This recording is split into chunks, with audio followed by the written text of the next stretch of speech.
கிறிஸ்துவுக்குள் அன்புக்குரிய சகோதர சகோதரிகளே, இந்த நாளில் நம்ம தேவனுக்குள்ளான இந்த ஒரு ஆராதனைக்குரிய அந்த ஒரு பகுதிக்குள்ளாக நாம் கடந்து செல்லும்படிக்கு இந்த நாளுக்கான ஆதார வசனம் என்ன அப்படின்னு பார்த்தீங்கன்னா, மத்தேயு 24ஆம் அதிகாரத்துல 45வது வசனத்தை நம்ம வாசிக்கலாம். ஏற்ற வேளையிலே தன் வேலைக்காரருக்கு போஜனம் கொடுத்து அவர்களை விசாரிக்கும்படி எஜமான் வைத்த உண்மையும் விவேகமும் உள்ள ஊழியக்காரன் யாவன்? ஓகே, இந்த கேள்விக்கான பதில ஒரு வேத மாணவர்களா இப்ப இருக்கிற இந்த நூற்றாண்டுல இருக்கக்கூடிய வேத மாணவர்களா பதில் சொல்லணும்னு ஆரம்பிச்சாக்க, உண்மையும் உத்தமமான அந்த ஒரு ஊழியக்காரன் யார் அப்படிங்கிறதுக்கு ஒரு ரீஃபரன்ஸ் இருக்கு. சரிங்களா? 4483 இது நம்ம போன வாரத்திலே நம்ம இந்த பாடத்துக்குரிய ஒரு விஷயத்துல நம்ம இடி அப்படிங்கிற பாடத்துல இடிகள்ங்கிற ஒரு விஷயத்துல 4483ங்கிற ஒரு ரீஃபரன்ஸை நம்ம ரெஃபரன்ஸ் சொன்னோம். அது எதற்கான ரெஃபரன்ஸ் தெரியுங்களா? அந்த உண்மையும் உத்தமமான அந்த ஒரு ஊழியக்காரன் யார் அப்படிங்கிற ஒரு கேள்விக்கான ஒரு பதில் கொடுக்கக்கூடிய ஒரு ரீஃபரன்ஸ் தான் 4483. சரிங்களா? ஓகே, இப்ப அந்த ஊழியக்காரர் அப்படிங்கும்போது நம்மளுக்கு தெரிஞ்ச வரையும் இப்ப நம்ம யாரை சொல்லிக்கிட்டு இருக்கோம்? ரசல் பிரதரை சொல்லுவோம். சரிங்களா? அப்ப அந்த உண்மையும் உத்தமமான அந்த ஊழியக்காரர் அப்படிங்கிற ஒரு விஷயத்துல ஒரு இன்னொரு ரீஃபரன்ஸ் கொஸ்டின் நம்பர் 119.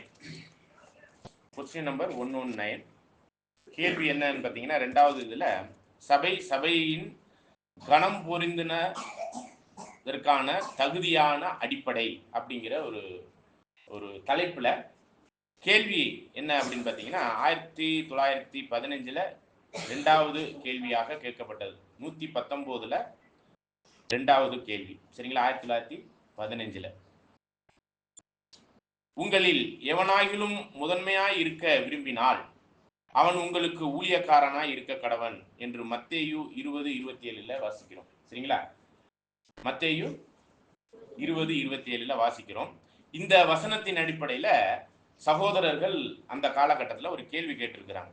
ஆம், வசனத்தில் வாசிக்கிறோம், கர்த்தருடைய ஜனங்கள் மத்தியில முதன்மையானவராய் இருக்க விரும்புவது என்பது முறையான விருப்பம்தானா மற்றும் பரலோக ராஜ்யத்தில் ஸ்தானங்கள் ஆனது இங்கு நம்மளால் ஏற்படுத்தப்படும் ஊழியத்தினுடைய அளவின் அடிப்படையில்தான் விளக்கப்படுமா அப்படிங்கிற ஒரு கேள்வி. சரிங்களா?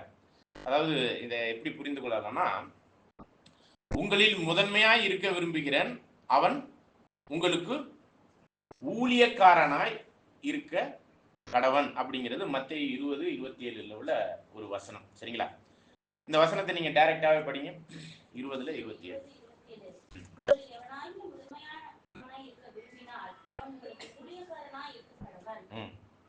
சரிங்களா? அப்ப உங்களில் முதன்மையாக இருக்க விரும்புகிறவன், இந்த ஒரு கேள்விக்கான ஒரு பதிலுக்குள்ள போகும்போது உங்களில் அப்படின்னா இந்த இடத்துல யார சொல்றாரு? உங்களில். முதன்மை அப்படிங்கிறது அதை யார் சொல்றாரு? அந்த காலகட்டத்தில் நிச்சயமாகவே அப்போஸ்தலர்கள். சரிங்களா? அங்க இருந்த சபைகள்ல முதன்மையான அந்த ஒரு ஊழியக்காரன் யார் அப்படிங்கிற ஒரு கேள்வி கேட்டோம்னா நிச்சயமாகவே அப்போஸ்தலர்கள். அப்போ உங்களில்ங்கிறது அந்த இடத்துல அந்த அப்போஸ்தலர் காலத்திலோ இப்ப அந்த உங்களில்ங்கிறதுக்கு யாரை அர்த்தப்படுத்துதுன்னு நான் கேட்கிறேன்.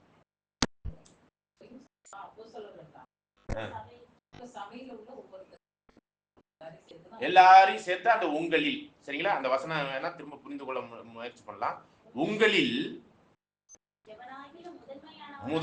எவனாகிலும் முதன்மையாக இருக்க விரும்பினால் அவன் உங்களுக்கு ஊழியக்காரனாக்கி, ஜஸ்ட் இந்த ஊழியம்ங்கிற வார்த்தை உலகளாய் கிறிஸ்தவத்திலையும் சரி நம்ம வேதமானவர்கள் மத்தியிலும் ஊழியக்காரன்னா ஒரு பிரம்மாண்டமான மேன்மையான ஒரு பொசிஷன் மாதிரி நினைச்சுக்கிட்டு இருக்கிறாங்க. அப்படி இல்லவே இல்லை. அடிமையின் வேலைக்காரனாக இருக்க கடவன்.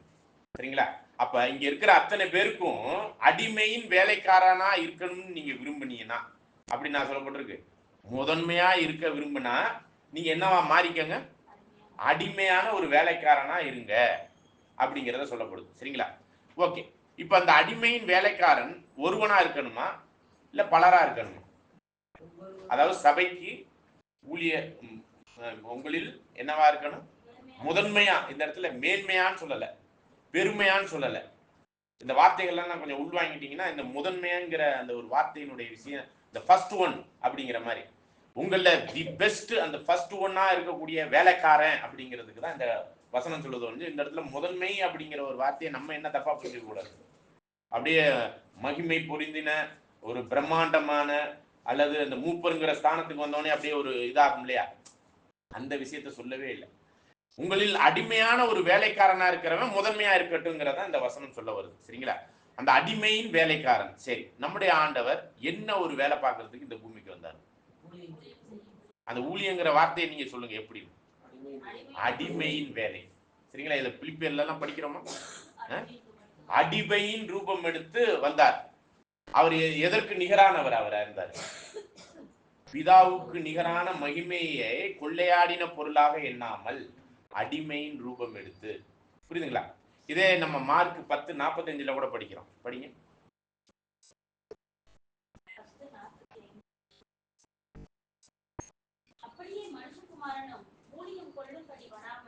அதாவது அடிமையின் வேலைகளை மற்றவிடத்தில் பெற்றுக்கொள்வதாக வராமல், அப்படிதான் அர்த்தம். சரிங்களா? அடிமையின் வேலையை, அதாவது ராஜா மாதிரி வந்து உட்கார்ந்துட்டே நான் சொல்றதை கேள் அப்படிங்கிற அளவுக்கு உள்ள அந்த அந்த வேலைகள் எல்லாம் அவர் பெற்றுக்கொள்வதற்காக இந்த பூமியில முதல் வருகையில வராம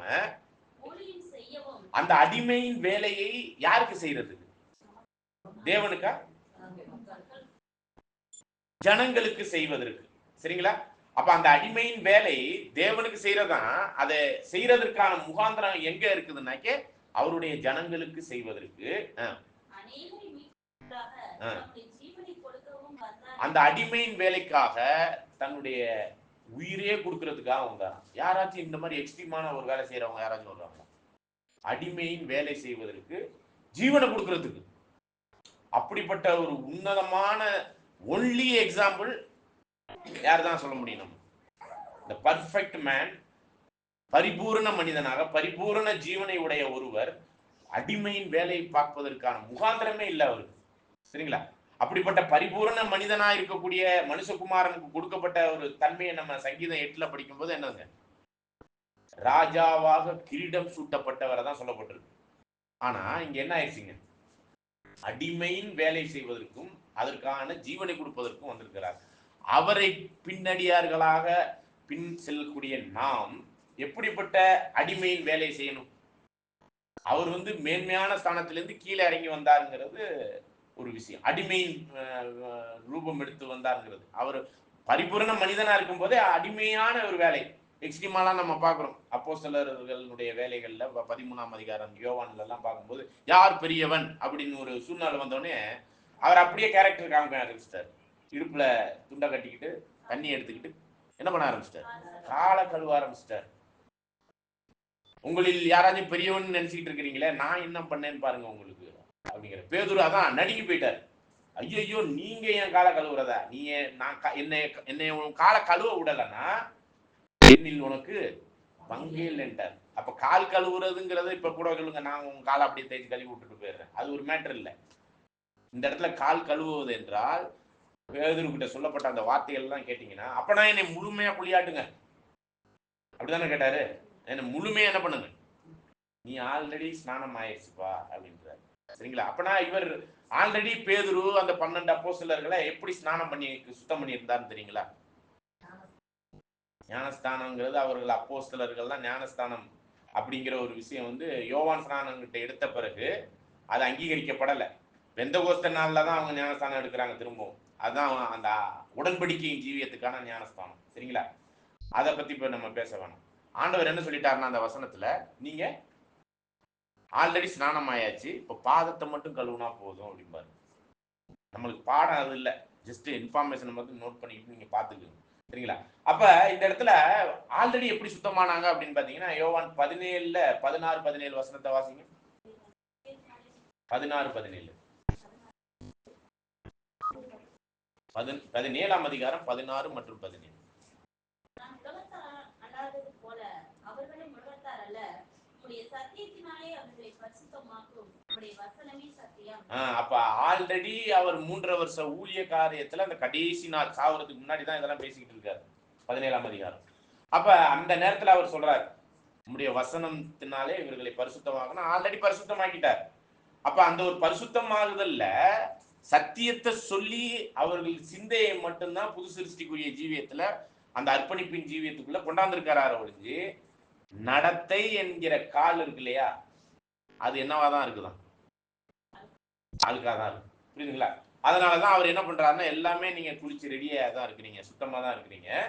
ஆனா ஆனா என்ன பண்ணணும், உங்க பாலை அப்பனா உங்க காலை மட்டும்தான் என்ன பண்ண வேண்டி இருக்குதுங்க. அப்ப அந்த காலை மட்டும் கழுவ கொடுக்கறதுன்னு இருக்குல்ல, அதுவே பெரிய விஷயம். பேதுருவால முடியல. சரிங்களா? மற்றவங்களாம் அது என்னமோ பண்ணிட்டு போட்டோம் ஆண்டவர்னு அப்படி அமைதியா ஏதோ பண்ணட்டும்பா, நம்ம ஏப்பா வம்புக்கு அப்படிங்கிற மாதிரி அமைதியா இருந்துட்டாங்க. பேதுரு என்னங்க, ஐயோ நீங்க என் காலை கழுவுறதா, நீ எனக்கு காலை கழுவ கொடுக்கலன்னா என்னில் பங்கு இல்லைன்ட்டார், என்னுடைய விஷயத்துல உனக்கு எந்த பங்கும் இல்லைன்ட்டார். அப்பனா காலை கழுவ கொடுக்கறதுங்கிறது இருக்கு இல்லையா, அதுவே சாதாரண விஷயம் இல்லை. கழுவுங்க ஆண்டவரேன்னு கொடுக்கறது. சரிங்களா? அப்ப இந்த ஆவிக்குரிய அர்த்தமாக பார்க்கும்போது நம்மளுடைய நடத்தைகளில் சீர் பொருந்ததுதான் காலை கழுவ கொடுக்கிறது. அப்பனா என்னது, இந்த சத்தியத்துக்குள்ள வந்த பிறகு நம்மளுக்குள்ளான குறையான ஒரு அநீதியான வாழ்க்கைகள் இருக்கும். அதை சுட்டி காட்டப்படும் பொழுது நாம் என்ன பண்ணணும், சுட்டி காட்டுவது தான் காலை கழுவுது. சுட்டி காட்டி இந்த போதனையில, சிக்ஷையில, புத்தி சொல்லுதல்ல, சபை கூடி வரும் பொழுதுதான் இந்த காலை கழுவ முடியும். சரிங்களா? இந்த கால் கழுவும் பொழுதுதான் நம்ம என்ன ஆக முடியும், அந்த பரிபூர்ண தன்மைக்கான ஜீவியத்துல நடத்தையில வர முடியும். அப்ப காலை கழுவ கொடுக்கறதுங்கிறதே சாதாரண விஷயம் இல்லை. இப்ப ஒரு பாடமே எடுக்கிறோம்னு வைங்களேன், சகோதரர்கள் யாரோ வந்து எடுக்கிறாங்க, இல்ல பிரேயர் ஸ்டடியில ஒரு சில புத்திமதிகளை சொல்லும்போது, இந்த சிஸ்டர், இந்த பிரதர் என்னைய பத்தி தாங்க இந்த விஷயத்துல எல்லாம் பேசுனாங்க அப்படின்னு சொல்லுவோமா? அப்படின்னா என்ன அர்த்தம், என் காலை அழுக்கா இருக்கு, அவங்க கழுவ வந்தாங்க, அவங்க எப்படி என்ன காலை கழுவலாம், அப்படித்தானே? அவங்க எப்படி, நீங்களாம் என் காலை கழுவ கூடாது அப்படிங்கிறதான் விஷயம். அதனால காலை கழுவ கொடுக்கறதுங்கிறது சாதாரண விஷயங்கள் இல்லைங்க. அதை காட்டிலும் காலை கழுவுறது இருக்கு இல்லையா, அதுக்கெல்லாம் அந்த தாழ்மையான அந்த ஊழியத்தினுடைய தன்மை புரிஞ்சாதான் அந்த ஊழியத்தை பண்ண முடியும். அதனாலதான் அந்த மத்தேயுவில் சொல்லப்பட்ட அந்த வசனத்துல நீங்க பாத்தீங்கன்னா, உங்களில் முதன்மையா இருக்க விரும்புகிறவன் உங்களுக்கு ஊழியக்காரனா இருக்கும். சரிங்களா? இன்னைக்கு பாடத்தினுடைய ஆதார வசனம் என்னது,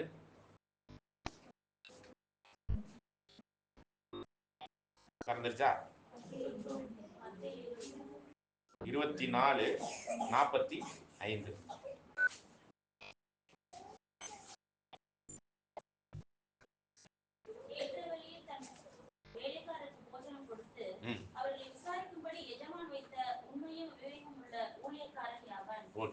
உண்மையும் விவேகம் உள்ள ஊழியக்காரன். ஊழியக்காரன் யாரு?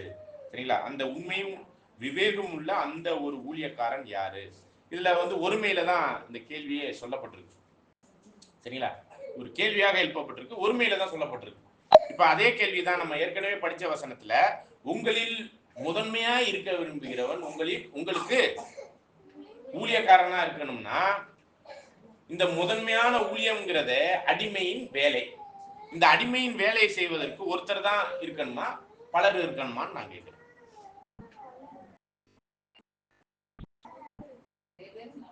நிறைய பேரும் இருக்கலாம், அதுல யாரு வேணாலும் அந்த முதன்மையான ஊழியத்துக்குள்ள வரலாம்.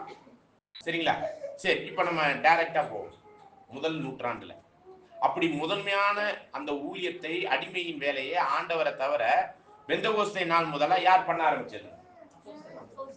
அவங்க ஒருத்தர்களா? விசேஷ விதமாய் 12. சரிங்களா? இந்த விசேஷ விதமா இருக்கக்கூடிய அந்த 12 ஊழியக்காரர்களும் ஒருத்தர் அடையாளப்படுத்தல, பன்மைக்குரிய ஒருவர்களாக யார் வேணாலும் அந்த ஊழியத்தை பண்ணியிருக்கலாம். சரிங்களா? அது இல்லாம அந்த 12 அப்போஸ்தலர்களை தவிர வேற யாருமே அந்த முதன்மையான ஊழியத்தை பண்ணலையா? ஸ்தேவான் போன்றவர்கள்லாம் பண்ணியிருக்கிறாங்க. சரிங்களா? அது இல்லாம நம்ம அந்த பிரம்மாண்டமான அந்த ஊழியத்தை தீத்து, திமோத்தி, பர்னபா போன்ற இவர்கள்லாம் பண்ணியிருக்கிறாங்க. இவர்கள் எல்லாமே கூட தான் என்னதான் பாக்குறோம், இந்த முதன்மையான ஊழியக்காரர்கள் தான். இது ஒருமையில் சொல்லப்பட்டிருக்கிறதா? முதலாம் நூற்றாண்டுல பல பேர் தான். அப்ப அந்த ஒரு ஊழியக்காரர்களை பத்தி பேச வரும் பொழுது இங்க இந்த வசனத்துல மத்தேயு 24ஆம் அதிகாரத்துல எத்தனாவது வசனம் பார்க்கிறோம்? 45வது வசனம். இதை நம்ம பர்டிகுலரா யாரை மட்டும் சொல்றோம்? ரசல் பிரதரை மட்டும் சொல்றோம். சரிங்களா? நம்ம ஏற்கனவே சொன்ன அந்த ரீப்ரின்ஸ் 119ல ரெண்டாவது அந்த ஒரு கேள்விக்கான பதில பார்க்கும்போது அநேகர் ஊழியக்காரர்கள் இருக்கலாம், அவர்களில் அந்த உங்களில் முதன்மையா இருக்கக்கூடிய அந்த ஊழியக்காரர்கள் சிலர் மட்டுமே இருப்பாங்க. இன்னும் சொல்ல போனா ஒருத்தர் தான் இருக்கிறதுக்கான வாய்ப்பு கூட இருக்கலாம். ஆனா பன்மையில இருப்பாங்க.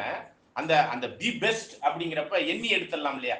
அநேக ஊழியக்காரர்கள் இருக்கலாம், அதுல தி பெஸ்ட்ங்கிற அந்த ஊழியக்காரர்களுடைய தன்மையை குறிக்கிறது தான் இந்த வசனம். சரிங்களா? இப்ப அதனாலதான் நம்ம மத்தேயு 20:27 பார்க்கும்போது அது ஒருத்தரான்னு பார்த்தோம். ஒருத்தரா முதல் நூற்றாண்டுல நிறைய பேர் தானே. சரி, இப்ப முதல் நூற்றாண்டுல கொஞ்சம் குதர்க்கமான கேள்விகள் தான் வரலாம் இந்த பாடத்துல. ஏன்னா போன பாடத்துல ஒரு கேள்வி கேட்டதுனாலதான் இந்த பாடம் எடுக்க வேண்டிய ஒரு முகாந்திரம் வந்திருக்கு. சரிங்களா? முதல் நூற்றாண்டுல இந்த வசனம் பொருந்துமா? 45வது வசனம் 24ல 45. இல்ல அது முதன்மையா இருக்க விரும்புகிறவன் எல்லா சபைக்குமே பொருந்தும், 7 சபைக்கும் பொருந்தும். அதுல முதல் சபைக்கும் பொருந்தும், 7ஆம் சபைக்கும் பொருந்தும், எல்லா சபைக்குமே பொருந்தும். அதுல முதன்மையான ஊழியக்காரர்கள்ங்கிறவங்க அந்த சபையில ஒவ்வொருத்தருல தேர்ந்தெடுக்கப்படுகிற மூப்பர்களையும் டைரக்டா பொருந்தும், மற்ற ஏனைய டீக்கன்கள் கூட பொருந்தும்னு வச்சுக்கலாம். சரிங்களா? அந்த முதன்மையான ஊழியக்காரர்கள்ங்கிறதுல. சரிங்களா? அது ஒருமையில் சொல்லப்பட்டாலும் அந்த ஒருமைக்குரிய ஒரு விஷயத்துல பன்மையானவர்கள் வந்தா தேவன் வேணான்லாம் சொல்ல மாட்டார். அது அப்படிதான் இந்த ஒரு விஷயம். சரிங்களா? அப்படி இருக்கும்போது இந்த மத்தேயு 24ல 45 படிச்சோமே, அது முதல் நூற்றாண்டுக்குரிய ஊழியக்காரர்கள் சொல்லப்பட்டிருக்கா, இல்ல வேற ஏதாச்சும் எந்த அதாவது 7 சபையில ஏதாச்சும் ஒரு சபைனா 7வது சபையை பர்டிகுலரா சொல்லப்பட்டிருக்கா அப்படின்னு கேள்வி கேட்டா என்ன சொல்றது? 45 வேணா திரும்ப படிங்க.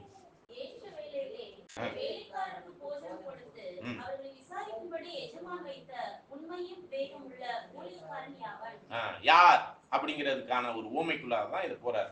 சரிங்களா? அப்ப இந்த இடத்துல 7ஆம் சபையை மட்டும் பொருந்துமான்னு நான் கேட்கிறேன். ஏற்ற வேலையிலே அப்படின்னா ஏற்ற வேலை 7ஆம் சபை மட்டும்தானா? 6ஆம் சபை இல்லையா? 6ஆம் சபையில மார்ட்டின் லூத்தர் அவர் இல்லாம இன்னும் அநேகர்லாம் இருந்திருக்கிறாங்க. அப்ப மார்ட்டின் லூத்தர் மட்டும்தானா? அதுக்கு முன்னாடி இப்படி பார்க்கும்போது நம்ம 2ஆம் சபைக்குள்ள பர்டிகுலரா போவோம். 2ஆம் சபைக்குள்ள பர்டிகுலரா 2ஆம் சபையில நம்ம யோவான் அப்போஸ்தலன் மட்டும்தான் அந்த உண்மை உத்தமமான ஊழியக்காரரா? வேற யாருமே இருக்கலையா? சரிங்களா? இப்ப எஜமான் வரும் தருணத்துல உள்ள அந்த ஒரு ஊழியக்காரன் பார்க்கும்போது விசேஷ விதமா இந்த வசனம் யாருக்கு பொருந்தும் அப்படிங்கும்போது 7ஆம் சபைக்கு பொருந்தும்னு பார்க்கிறோம். சரிங்களா? அப்படி இருக்கும்போது நம்ம அப்போஸ்தலர் 20:27ல படிச்ச அந்த வசனம் எல்லா சபைக்குமே பொருந்தும். ஆனா மத்தேயு 24ல 45 படிக்கும்போது விசேஷ விதமாய் அது எந்த சபைக்கு தான் பொருந்தும்? 7ஆம் சபைக்கு தான் பொருந்தும். சரிங்களா? அப்ப அந்த இடத்துல சொல்லப்பட்ட என்னது உண்மையும் விவேகம் உள்ள யாவன் அப்படிங்கிற ஒரு கேள்வி. சரிங்களா?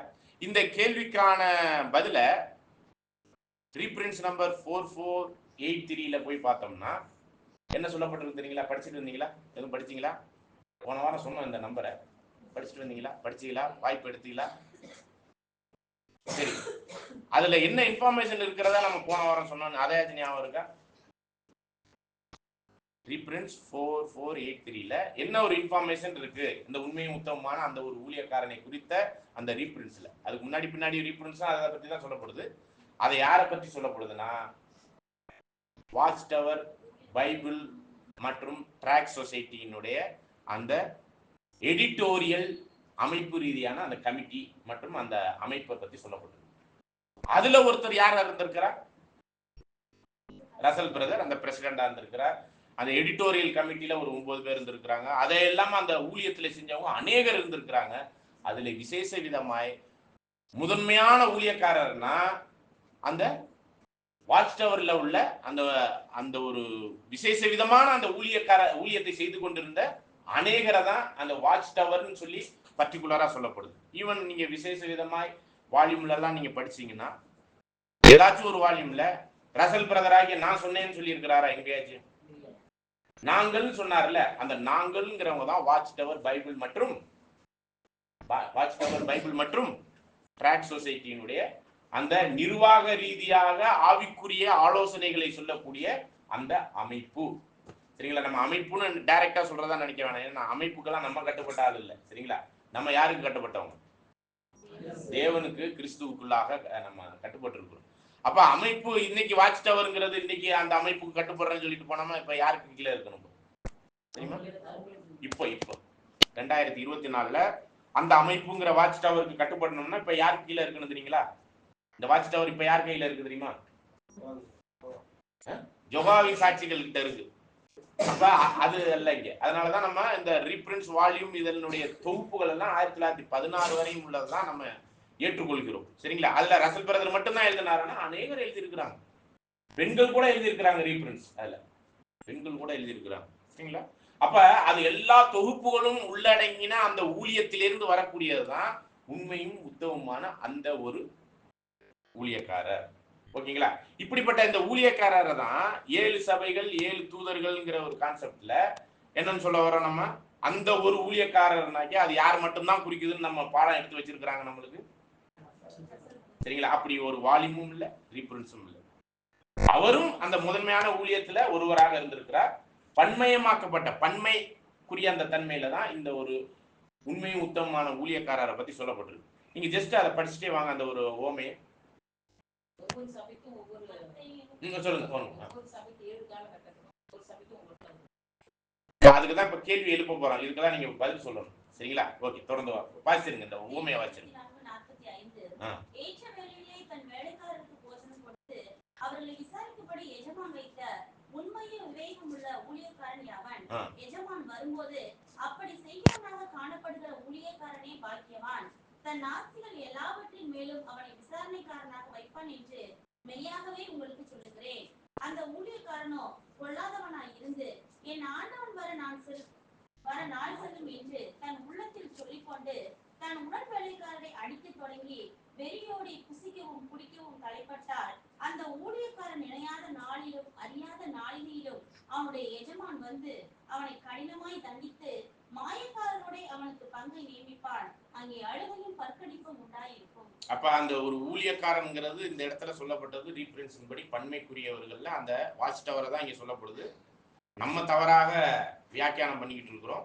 அப்படிப்பட்ட ஒரு விஷயத்துல அது தவறாக வழி நடத்துகிற எந்த ஒரு ஊழியக்காரர்களும், இந்த சத்தியத்துக்கு தவறாக வழி நடத்துகிற எந்த ஒரு ஊழியக்காரர்களும் 51வது வசனத்தின்படி அவங்க எங்க பங்கடைவாங்க? அது எதுங்க? அழுகை பற்கடிப்பு. மகா ஓத்திர காலம். அதுல போய் மாற்றுறது யாரு? அது யாரு? மகா உத்தர காலத்துல போய் மாற்றுறது திரள் கூட்டம். சரிங்களா? 2ஆம் மரணம் இல்லை. சரிங்களா? திரள் கூட்டம். அப்ப இந்த சத்தியத்தின்படி சொல்லாம வாட்ச் டவர் பைபிள் மற்றும் ட்ராக் சொசைட்டியினுடைய அந்த ஒரு உண்மையான சத்தியத்தை சொல்லாம புரட்டி சொல்லி மாத்தி சொல்றவங்க எல்லாம் எந்த பங்கை தான் அடையிறதுக்கு வாய்ப்பு இருக்கு? மாத்தி சொன்னாங்க மகாவோத்திர காலத்துக்குரிய திறன் கூட்டுக்குரிய வாய்ப்பு தான் இருக்கு. நீங்க அவங்களும் ஊழியம் பண்ணி இருக்கிறாங்க, இல்லைன்னு சொல்லல. ஆனா உண்மை உத்தமமான அந்த ஊழியத்துல அப்படிங்கும் போதுதான் இந்த இடத்துல நம்ம பார்க்க வேண்டி இருக்கு. சரி, இப்ப 7 காலத்துல உள்ள 7 சபைகள், அந்த 7 சபைகள் உள்ள 7 தூதர்கள் அப்படிங்கும் போது பர்டிகுலரா அவங்க மட்டும்தான் அந்த ஒரு ஊழியக்காரர்களா? முதலாம் சபையில யார சொல்றோம்? பவுல், எபேசிக்கு பவுல். 2வது யோவான், 3வது ஏரியஸ், 4வது, 5வது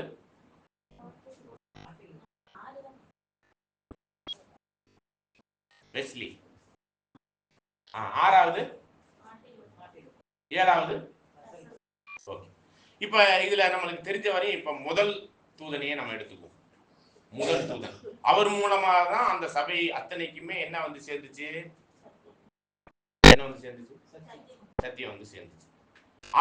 அவருடைய அந்த சேனல், அவர் இல்லாம அந்த சேனலுக்குள்ள வராம யாராச்சும் அந்த முதல் சபையின் எபேசி சபையில சபையாக வாய்ப்பு இருக்கா? இதுதான் பார்க்க வேண்டியிருக்கு. அவர் தானே ஒரே தூதன் அவர் தான் நம்ம பர்டிகுலரா ஒருத்தர் சொல்லிட்டோம். அவரை இல்லாம வேற யார் மூலமாக வச்சு சபை ஆகிறதுக்கு வாய்ப்பு இருக்கா? அவர் மட்டும்தான் தூதன் சொல்லிட்டீங்கன்னா மற்றவங்க எல்லாம் தூதன் இல்லைன்னு சொல்ல வரீங்களா? மற்றவங்க அததான் நம்ம உண்மையும் உத்தமமான அந்த ஊழியக்காரன்ங்கிறதுல மத்தேயு 20:27 படிக்கும் போது உங்களில் முதன்மையா இருக்க விரும்புகிறவன். அப்ப அந்த ஊழியக்காரனா இருக்கிறவங்க பன்மைக்குரியவர்கள் தான் முதன்மையான ஊழியக்காரர்கள். தி பெஸ்ட்லயே பன்மையாளா தான் இருப்பாங்க. அதுல அப்ப இங்க சொல்லப்பட்ட பவுல் அப்போஸ்தலன் தான் ஒரே ஊழிய, அதாவது என்னது தூதனா அப்படின்னு ஒரு கேள்வி கேட்டா, ஸ்தேவானுக்கு யார் முதல் சபையின் தூதனாக இருந்தார்? ஸ்தேவான் தானங்க ஃபர்ஸ்ட் ரத்த சாட்சி. அவருக்கு அந்த தூது கொடுத்த அந்த ஒரே தூதன் சொல்லப்படுறோம்ல பவுலா அவருக்கு தூதன்? பவுல் தான் அவருக்கு எதிரி. அவருடைய மரணத்துக்கு அப்புறம் தான் சத்தியத்துக்குள்ளே வந்தார். இப்ப கேள்வியை நல்லா புரிஞ்சுங்க. முதலாம் சபையின் தூதன் ஸ்தேவானுக்கு யார்? முதலாம் சபையின் தூதன் ஸ்தேவானுக்கு யார்? அப்போஸ்தலர் பவுலா? அப்புறம் எப்படி அவர் முதலாம் சபையின் தூதனா இருக்க முடியும்? யோவான் தான் இரண்டாவது கொண்டு போயிட்டோம். யோவானை எங்க கொண்டு போயிட்டோம்? இரண்டாம் சபையின் தூதன், அதாவது ஏறக்குறைய 70க்கு அப்புறம் உள்ள ஒரு தூதன் தான் இரண்டாம் சபையின் தூதன். ஓகே. இப்ப வெளிப்படுத்தின விசேஷம் எழுதியிருக்கிறதுனாலதான் இன்னொரு பிரச்சனை வருது. இப்போ நம்முடைய அப்போஸ்தலர் யோவான் இந்த புத்தகத்தை எப்ப பெற்றார்? முதலாம் சபையின் காலத்திலா, இரண்டாம் சபையின் காலத்திலா, இல்ல வேற எந்த காலத்தில? 96ல தான் இந்த வெளிப்படுத்தின விசேஷத்தை எந்த இதுல இருந்து எழுதினார்? எந்த தீவுல இருந்து எழுதினார்? பத்மு தீவுல உட்கார்ந்து எழுதுறார். 96ல தான் இந்த புத்தகமே அப்போஸ்தலர் யோவானுக்கு வெளியாகுது. முதலாம் சபையின் தூதனாக யாரை சொல்லிக்கிட்டு இருக்கிறோம்? பவுல். அவர் எப்ப இறந்தார் தெரியுங்களா? 67க்கு முன்னாடியே இறந்துட்டார். 67க்கு முன்னாடி இறந்துட்டார். 70ல தான் முற்றிலுமாக சிதறடிக்கப்பட்டுட்டாங்க இஸ்ரேல் ஜனங்கள். அத்தோட முதலாம் சபை என்ன ஆயிடுச்சு? முதலாம் சபை என்ன ஆயிடுச்சு? முடிஞ்சிருச்சு. 70ஓட முதலாம் சபை முடிந்த பிறகு நல்லா கவனிங்க, 70ல முதலாம் சபையே முடிஞ்ச பிறகு இரண்டாம் சபைக்கு தான் இந்த வெளிப்படுத்தின விசேஷம் 96ல வந்து கிடைக்குதுன்னா, முடிஞ்சு போன சபைக்கு எதுக்குங்க மெசேஜ்? நான் சொன்னது புரிஞ்சிட்டீங்கன்னா நீங்க ஈஸியா புரிஞ்சுக்கலாம். புரியலன்னாக்க அப்படி புரியாமே இருந்துக்கலாம். 96ல தாங்க இந்த புக்கு வெளியாகுது, எபேசு சபைக்கான மெசேஜ். 96 ADல தான் முதலாம் சபைக்கான மெசேஜ் யார்கிட்ட கொடுக்க போகுது? நம்ம நினைச்சுக்கிட்டு இருக்கிற மாதிரி யோவான் அப்போஸ்தலன் கிட்ட அந்த வெளிப்படுத்தின விசேஷம் கொடுக்கப்படுது. ஆனா இந்த காலகட்டம் எதுன்னு கேட்கிறேன். மகிமைக்கு உட்பட்டு போனது பெந்தகோஸ்தேலே. நான் சொல்றது 96ங்கிறது இரண்டாம் சபையின் காலகட்டத்துல தான் வெளிப்படுத்தின விசேஷத்துல புக்கு வெளியாகுது. ஆனா எபேசு சபைக்கு மெசேஜ் எப்போ வருதுங்க? 96ல தான் வருது. அப்படித்தானே? நான் தப்பா சொல்லிட்டேன்னா கரெக்ட் பண்ணிக்கங்க. அந்த வெளிப்படுத்தின புத்தகம் எப்ப வெளியானுச்சுன்னு நான் கேட்கிறேன். 96. அப்படி இருக்கும்போது 70லேயே தான் முதலாம் சபை முடிஞ்சிருச்சே. பவுல் அப்போஸ்தலனுடைய காலகட்டமே முடிஞ்சிருச்சு இல்லையா? 96ல மெசேஜ் எபேசு சபைக்கு கொடுத்து எந்த செத்தவங்களுக்கு மெசேஜ் கொடுக்கிறதா? அப்புறம் அவர் இப்படி அப்போஸ்தலர் பவுல் வந்து முதலாம் சபைக்கு தூதனா இருக்க முடியும்? 96ல இருந்து ரிவர்ஸ்ல வந்து மெசேஜ் எப்படி அட்வான்ஸா பார்த்துட்டு போயிட்டாரா? அப்படியே எடுத்துக்க முடியுமா? இதெல்லாம் கேள்விகளா இருக்கு. நான் சொன்ன கேள்விகள் புரிஞ்சிட்டீங்கன்னா சொல்லுங்க, புரியலன்னா நான் திரும்ப சொல்றேன். எப்படி இருக்க முடியும்னு நான் கேள்வி கேட்கறதுக்கு பதில் சொல்லுங்க. அப்போஸ்தலர்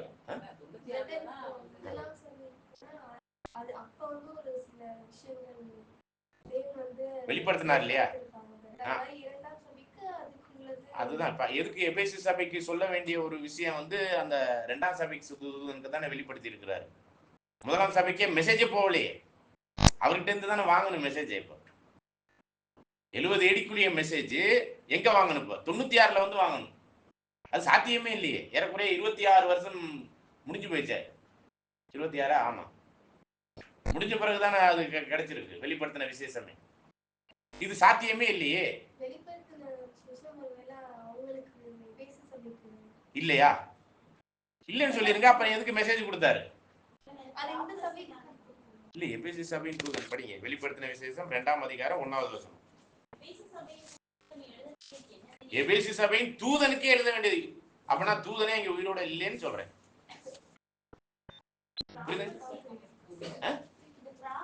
அப்ப ப்ராபசினாக்கே எப்படி நீங்க பவுல கொண்டு போய் அங்க வச்சிட்டீங்க? அப்ப ப்ராபசில எந்த வகையில நீங்க ப்ராபசில பவுல மட்டும் கொண்டு போய் வச்சிருக்கீங்களே எப்படி? அத சுய தோற்றம் என்னன்னு சொல்லுங்க. அப்ப நான் சுய தோற்றம் இல்ல, வேற என்ன தோற்றத்துல பவுல கொண்டாந்து வச்சீங்க? சுய தோற்றம் இல்லைங்கிறப்ப ஒருத்தரை கொண்டாந்து எப்படி வச்சீங்க? ஓகே, இதுக்கெல்லாம் ரீஃபரன்ஸ் வால்யூம் என்ன சொல்லுது அப்படின்னா, முதலாம் சபையின் தூதன் அப்படின்னு சொல்லிட்டு அந்த முதல் வசனத்துக்கு, எபேசு சபையின் தூதன் சொல்லக்கூடிய அந்த முதல் வசனத்துக்கு, அந்த தூதன் அப்படிங்கிற ஒரு வார்த்தைக்கு நான் ரீஃபரன்ஸ் வந்து நான் மொபைல்ல இருந்தா எடுத்து சொல்லலாம், ரெக்கார்ட் பண்ணிட்டு இருக்கேன். அதனால நான் அதை பின்னாடி கேட்டீங்கன்னா சொல்றேன். யாரெல்லாம் தூதன் அப்படின்னு கேட்டீங்கன்னா, மத்தேயு, மார்க்கு, யோவான், பேதுரு, யாக்கோபு, பவுல், இப்படி வரிசையா பேரை கொடுத்திருக்காரு.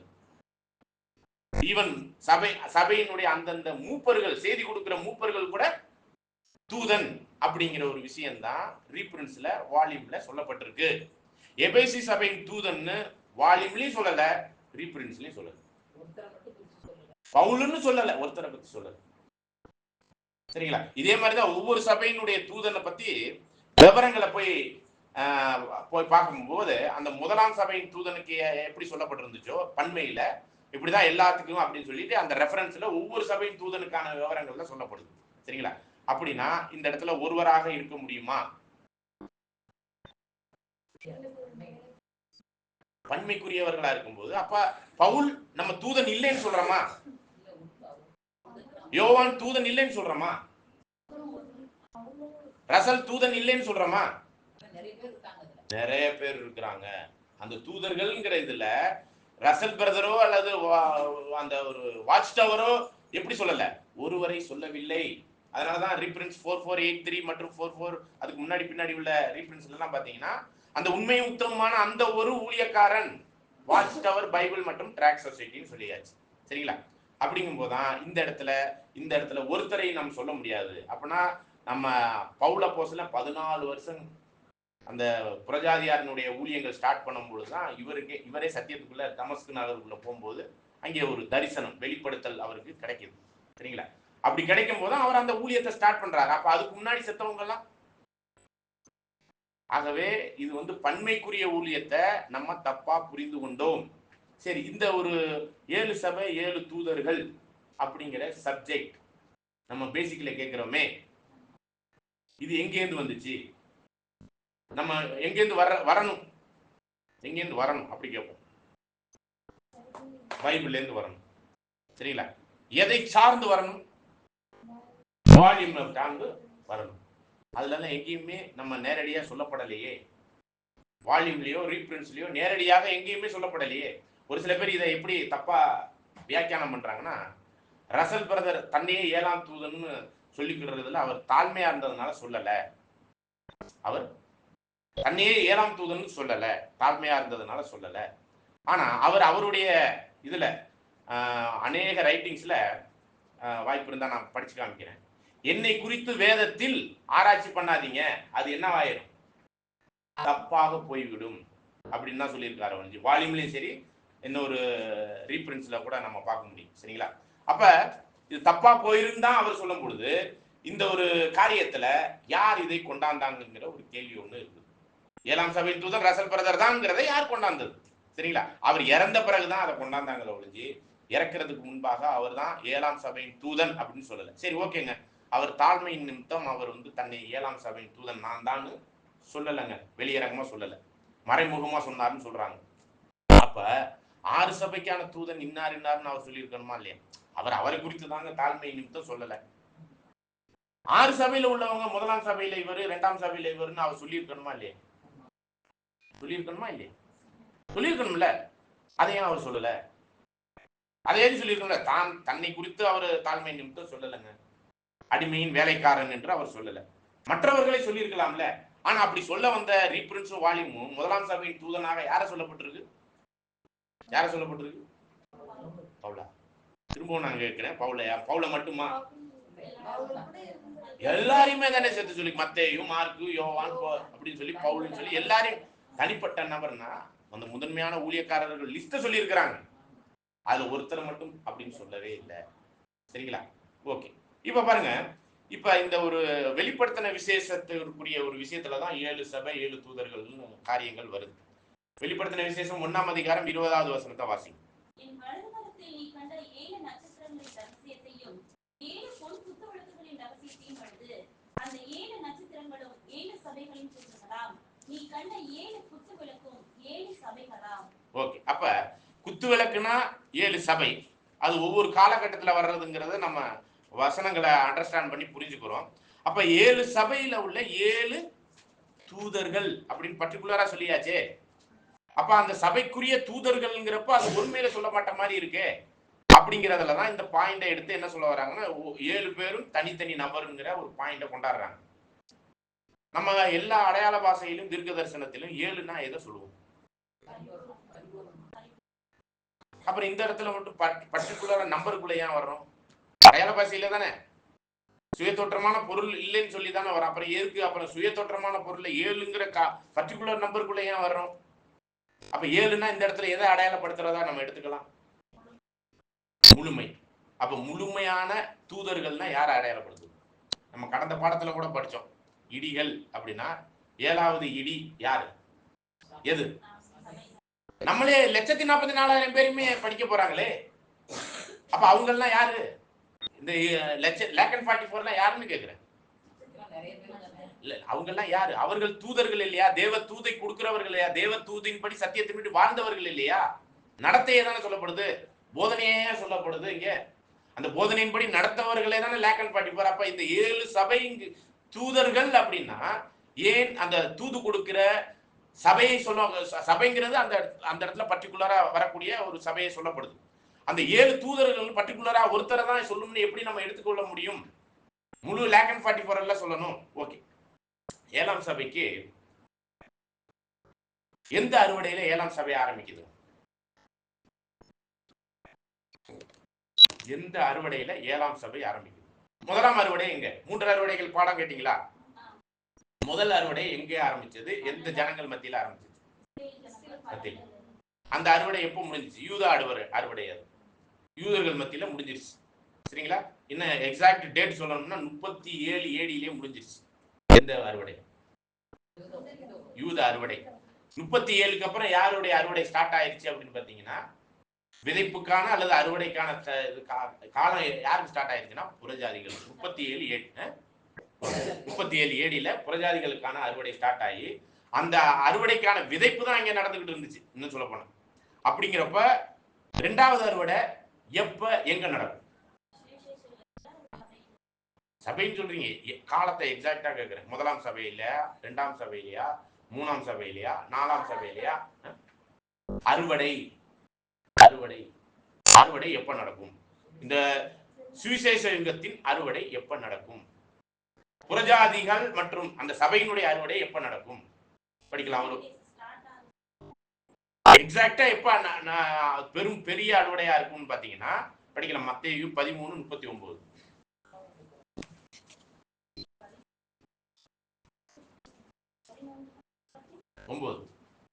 அவைகளை விதைக்கிற சத்துரு பிசாசு, அறுப்பு உலகத்தின் முடிவு. அறுப்பு உலகத்தின் முடிவு. இந்த 2வது அறுவடை எங்கே முடியும்? உலக முடிவுல. இந்த உலக முடிவுல 2வது அறுவடை முடியும். அப்ப 3வது அறுவடை பத்தி தெரியும், செம்மறியாடு வெள்ளையாடு. அது உலக ஜனங்களுக்கு. அப்ப இந்த 2வது அறுவடை எங்க வந்து முடியும்னா உலகத்தின் முடிவுல. அறுப்பு உலகத்தின் முடிவு. அந்த அறுப்பின் தானியங்கள் யாரு? லேக்கன் 44. அவங்க எல்லாம் எங்க சேர்க்கப்படுவாங்க? களஞ்சியமாகிய பரலோகத்துல. அப்ப மொத்தமா 6 சபையில உள்ளவங்களும் 7ஆம் சபையில உள்ளவங்களும் இதை ஆண்டவர் சொல்லும் போது 2ஆம் வருகையில வரும்போது கிறிஸ்துவுக்குள் மரித்தவர்கள் எல்லாம் அப்படியே அறுத்து என்ன பண்ணப்பட்டிருக்கிறாங்க? சேர்த்து வைக்கப்பட்டிருக்கிறாங்க களத்துல. 7ஆம் சபை வந்தோன்னதான் இவங்க உயிர் தெழுந்து போறாங்க. 6 சபையும். 7ஆம் சபை என்ன ஆகுதுங்க? அப்பதான் ஹவு டு ஸ்டடியே கேட்குது. அப்படித்தானே? 7ஆம் சபைக்கான அறுவடையின் தானியம் இப்ப என்ன பண்ணிக்கிட்டு இருக்குங்க? அவுட் டு ஸ்டடி கேட்டு ஒரு வருஷ காலம் முடிஞ்சுதானே அர்ப்பணிப்பின் ஜீவியத்துக்குள்ளே வந்திருக்கிறோம் நம்மலாம். அப்ப இந்த பாருங்க, இந்த அறுவடை ஆரம்பிச்சு இப்ப அந்த அறுப்பினுடைய இது வந்து 1914 அறுவடைக்குரிய அந்த உலகத்தின் முடிவுக்கான காரியங்கள் அங்க முடிவு காலத்துக்கான விஷயம் சொல்லப்படுது. புறஜாதியாரின் காலம் 1914 முடியுது. இணையான யுகத்தினுடைய விஷயத்துல புறஜாதிகளுக்கான அந்த ஒரு யுகமும் 1914 முடியுதுங்கிறதான் அறுவடைக்கான ஒரு விஷயம். சரிங்களா? அப்ப அறுப்பு உலகத்தின் முடிவு. அப்பங்கிறப்ப இந்த 2வது அறுவடை எப்ப முடியறதுக்கான முகாந்திரம் இருக்குன்னா 7ஆம் சபை காலத்துல தான் அது முடியறதுக்கான முகாந்திரத்தை வேதம் சொல்லுது. அதாவது இந்த 7 சபை காலத்துல விசேஷ விதமா 7ஆம் சபை காலத்துல தான் இந்த அறுவடை முடியும். அது ஏன் அப்ப முடியும்? அப்பதான் உலகம் முடியும். அந்த உலகம் முடியும் போது எது முடியும்? சபை முடியும். அறுப்பு உலகத்தின் முடிவுன்னு சொல்லும் போது இந்த 2ஆம் உலகம் இப்ப முடிஞ்சிருச்சா? முடியாது. ஆனா அறுவடையின் காலம் முடிஞ்சு போச்சு. இதுதான் 1914 அறுவடையின் காலம் முடிஞ்சிருச்சு. ஆனா உலகம் முடியாதனால இன்னும் அறுவடை முடியலன்னு நம்ம சொல்லிக்கிட்டு இருக்கோம். இதே லேமன்ஸ் என்ன சொல்றாங்க? அறுவடை 1914 முடிஞ்சிருச்சு அப்படிங்கிற கூற்றை வச்சுதான் சபையெல்லாம் முடிஞ்சிருச்சு, திரள் கூட்டம் முடிஞ்சிருச்சு அப்படிங்கிற ஒரு கூற்றுக்களாகலாம் யார் போறாங்க? லேமன்ஸ் போறாங்க. ஆனா நம்ம இதே ரைட்டிங்ஸ்ல ரசல் பிரதர் மற்றும் வால்யூம் ரீபிரின்ஸனுடைய காயத்துல ஃபர்ஸ்ட் இல்ல செகண்ட் அண்ட் தேர்ட் வால்யூம்ல எல்லாம் நீங்க படிச்சீங்கன்னா தான் இதெல்லாம் உள்வாங்க முடியும். சரிங்களா? அதுல சொல்லிட்டார் 1914 புறஜாதியாரினுடைய காலம் முடியுது. புறஜாதியாரின் காலம் அப்படிங்கிறது எங்க ஆரம்பிச்சிச்சு தெரியுமா?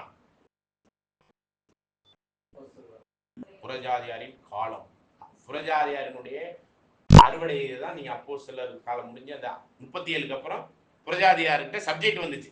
ஹவு டு ஸ்டடிங்கிற மாதிரி அங்கே சப்ஜெக்ட் வந்துச்சு. நம்ம சொல்றது புறஜாதியாரின் காலம்.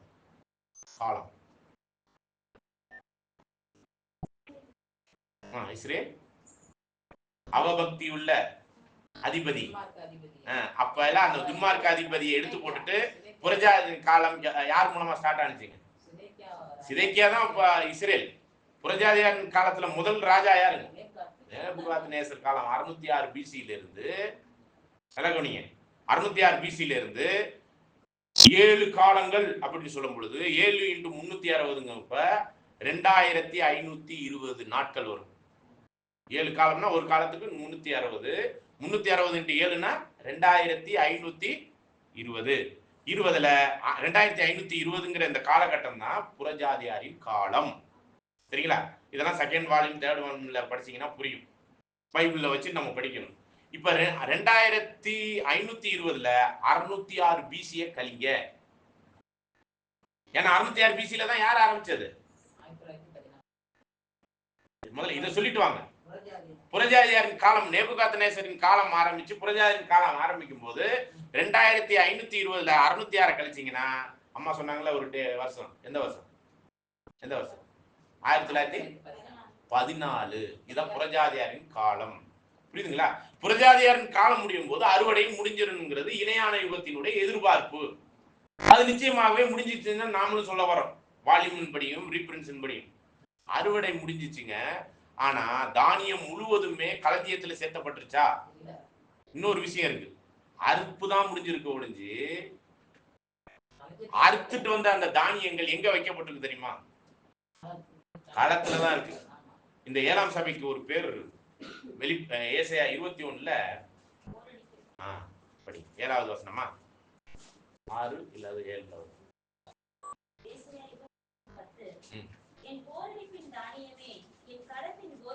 அப்ப போரடிச்சாதான் நீ தானியம். களத்துல வந்து எல்லா கட்டும் கொண்டாந்து வச்சிருப்பாங்க. கட்டு வச்சிருக்கிறது எல்லாம் எதோடதான் இருக்கும்? வைக்கோலோட இருக்கும். தானியத்தையும் களத்தையும் தானியத்தையும் வைக்கோலையும் பிரிக்கிற இடம் தான் இந்த கூடிகை. இதுல திரள் கூட்டம் யாரு, சபை யாருன்னு அவர் பிரிச்சு எடுத்துருவார். சபை யாரு? தானியம். திரள் கூட்டம் யாரு? வைக்கோல், பதறு. இதை பிரிக்கிற இடம் தான் இந்த களம். களம்ங்கிறது போரடிக்கிற இடம், களம்ங்கிறது. சரிங்களா? இந்த களத்துல எல்லா தானியமும் வயல்ங்கிற உலகத்துல தானே நம்ம இருந்தோம். உலகத்துல உள்ள தானியம்லாம் வயலுக்கு இதுக்கு களத்துக்கு வந்துருச்சா? எல்லாம் எதை வச்சு சொல்றீங்க? வரல, எல்லாத்தையும் அறுத்தாச்சு, கொண்டாந்து என்ன பண்ணியாச்சு? இப்போ களத்துல சேர்த்தாச்சு. இங்க பிரிக்கப்பட்டுக்கிட்டு இருக்கு. திரள் கூட்டம் யாரு, சபை யாருன்னு 2ஆம் மரணத்தை பத்தி அப்புறம் வச்சுக்குவோம். இதுல பிரிக்கிறது எதுக்குங்க? திரள் கூட்டம் யார், சபை யாருன்னு பிரிக்கிற இடம் தான் களம். போர் அடிக்கிற இடம். சரிங்களா? இது பிரிச்சு எடுத்துட்டா தானியம் எங்க கொண்டு போய் சேர்த்துருவாங்க? களஞ்சி எதை அடையாளப்படுத்துது? பரலோகம். லேக்கன் 44 ஆயிட்டோம், முத்திரிக்கப்பட்டு தீர்ந்தாச்சு. இப்ப கேள்வி என்னன்னா, களத்துக்கு வயல்ல உள்ள தானியங்கள் எல்லாம் களத்துக்கு வந்துருச்சா? இது அதாவது நீங்க சொல்றது உலகத்துல இருந்து தானே இன்னும் வந்துகிட்டு இருக்கோம். 1914 அறுவடை முடிஞ்சிருச்சு. ஆனா இப்ப நம்ம 2024 ஆக எங்க வந்து நிக்கிறோம்? இப்போ களத்துல வந்து இருக்கிறோம். இப்போ அறுக்கப்பட்டு உலகத்துல இருந்து அறுக்கப்பட்டு 2014 அதாவது 110 வருஷம் கழிச்சு எங்க வந்து நிக்கிறோம்? இப்போ போராடிக்கிற இடத்துல வந்திருக்கிறோம். அப்ப 1914 தான் அறுவடை முடிஞ்சிருச்சு. நீங்க எங்க இருந்து வந்தீங்க? அறுவடை தான் முடிஞ்சிருச்சுங்கம்மா. வைக்கோலையும் தானியத்தோடையும் கொண்டாந்து களத்துல வச்சாச்சு. விட்டு போனதை எப்படி விடுவாங்க? அறுவடை தான் முடிஞ்சிருச்சே. சரிங்களா? அறுக்கும் போது ஒரு சில மணிகள் என்ன ஆகுங்க? எங்க விழுவும்? வயல்லே விழுவும். சரிங்களா? இதை பொறுக்கிறதுக்கு ஒரு அம்மா போனுச்சு. போவாஸ் என்ன பண்ணாரு? எங்க இருந்தார்? களத்துல இருந்தார். போவாஸ் யாருக்கு அடையாளம்? சரிங்களா? வர வேண்டிய தானியம்லாம் வந்துருச்சு. 6 சபையின் காலத்துல 7ஆம் சபையில வர வேண்டிய தானியம்லாம் 1914 வரையும் வந்துருச்சு. ஆனாலும் இன்னும் வயல்ல செதறி கிடக்கிற தானியம் தான் நம்மளாம். இதெல்லாம் அங்கங்கே பொறுக்கிட்டு வந்திருக்கு. தஞ்சாவூர்ல இருந்து பாருங்க, எண்ணி இத்தனை பேர் தான் பொறுக்கப்பட்டது. தஞ்சாவூர் மாவட்டத்திலே எண்ணி 50 பேருக்கு மேல இந்த அர்ப்பணிப்பின் ஜீவியத்துல இருக்கிறாங்களா? வந்தவங்க எல்லாம் காணும், பாதி பேர் காணும். அப்ப இந்த அங்கங்கே பொறுக்கப்பட்ட தானியங்கள் தான் இப்ப என்ன ஆகிட்டு இருக்குன்னா, ரூத்து அப்படிங்கிற ஒரு பாட்டு இருக்கு இல்லையா? அதுவும் அந்த ரூத்துங்கிறவங்களும் சபைக்கு அடையாளம். இந்த ரூத்துங்கிற கேரக்டர் யாருன்னா, கைவிடப்பட்டவர்கள், விதவைகள். எங்க கைவிடப்பட்டவங்க? 1914க்கு அப்புறம் கைவிடப்பட்டவங்க நம்மலாம். இந்த கைவிடப்பட்டவங்க எல்லாம் அங்க எங்க பொறுக்கிட்டு வந்து இப்ப யார் காலில் வந்து விழுந்து கிடக்கணும்? இப்போ போவாஸ் கால். புரியுதுங்களா? இதுதான் இப்ப நடந்துகிட்டு இருக்கு. அதனால அறுவடை முடிந்தது. இப்ப என்ன பண்ணப்பட்டுக்கிட்டு இருக்குங்க? தானியங்கள் புறக்கப்பட்டு கொண்டிருக்கு 110 வருஷமா. சரிங்களா? அப்ப அதுதான் நம்ம என்ன பாக்குறோம்னா, புரஜாதியாரின் காலம் அதெல்லாம் பாக்குறோம். சரிங்களா? இது பாடத்துக்கு சம்பந்தம் இல்லாம இருந்தாலும் நாலேஜுக்காக இதெல்லாம் ரிமைண்டர் கொடுக்குறோமா இல்ல திரும்ப எடுக்கணுமான்னு தெரியல பாடம். அப்ப அறுவடை உலகத்தின் முடிவு, அறுக்கிறவர்கள் இந்த பாயிண்ட் எடுக்கிறதுக்காக தான் இந்த வசனத்துக்குள்ளே வந்தோம். அறுக்கிற அறுவடையை பத்தி வரல. அறுக்கிறவர்கள் தேவ தூதன், அப்படிதானே? தூதர்கள். இப்ப ரெண்டாம் அறுவடை எங்க நடக்கணும்? உலகத்தின் முடிவுல. இந்த அறுக்கிற அந்த தூதன் ஒருவரா பலரா? அப்புறம் எப்படிங்க ஒருத்தரை வச்சு நம்ம அவர் மட்டும்தான் சொல்ல முடியும்? இந்த வசனம் அறுக்கிறவர்கள் தேவ தூதர்கள். இவங்க என்ன பண்ணுவாங்க? படிங்க தொடர்ந்து. மத்தேயு 13:39. அவைகளை விதைக்கிற சத்துரு பிசாசு, அறுப்பு உலகத்தின் முடிவு, அறுக்கிறவர்கள் தேவ தூதர்கள். இந்த தேவ தூதர்கள் யாரு? வானத்துல உள்ள சேராபீன்கள் அப்படிங்கிற மாதிரி அவங்களா? இல்ல அந்த நல்ல நார்மலான தூதர்கள் இருக்காங்கல்ல, தேவபுத்திரர்கள், அவங்களா? அவங்களுக்கே சத்தியம் தெரியாது. நம்ம போன வாரத்துல பார்த்தோமா இல்லைங்களா? அந்த ஃபர்ஸ்ட் வால்யூமுடைய இன்ட்ரோடக்ஷன்ல ரகசியம் யாருக்கு மட்டும் கொடுக்கப்பட்டிருக்குங்க? இந்த சுவிசேஷ விவரத்துல சபைக்கு. சபைக்கு மூலமா தான் தேவ தூதர்களை உற்று நோக்க ஆசையா இருக்கிறாங்க. பரலோகத்தில் உள்ள அதிகாரங்களும் அந்த துரைத்தனங்களும் யார் மூலமா கத்துக்கிறதா பார்த்தோம். எபேசியர்ல படிச்சோமா? ஞாபகம் இருக்கா? படிங்க.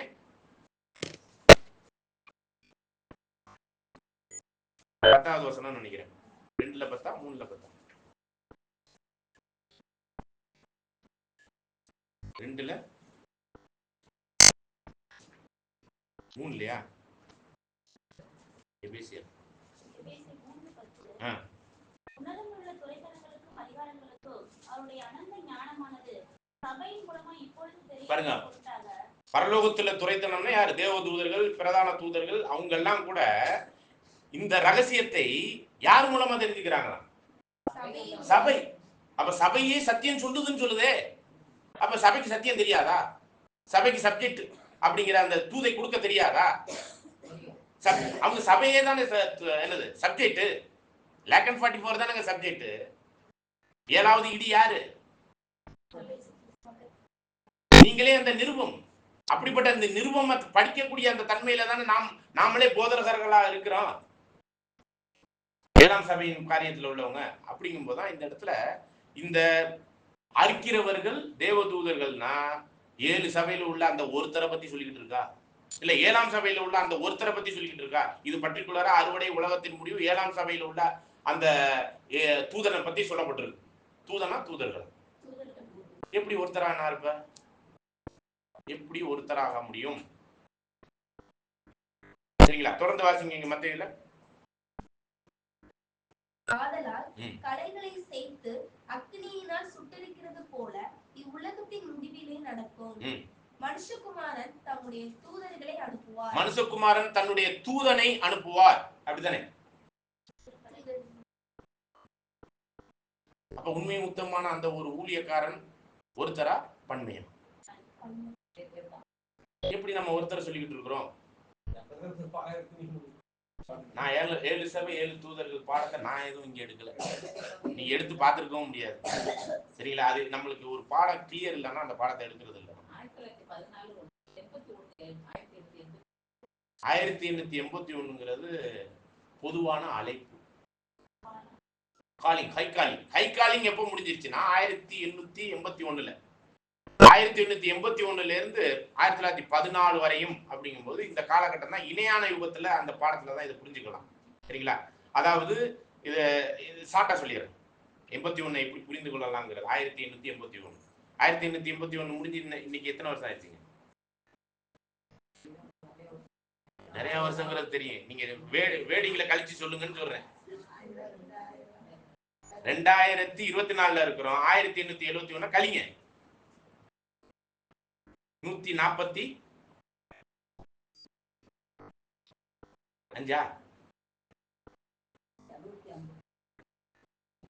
2024ல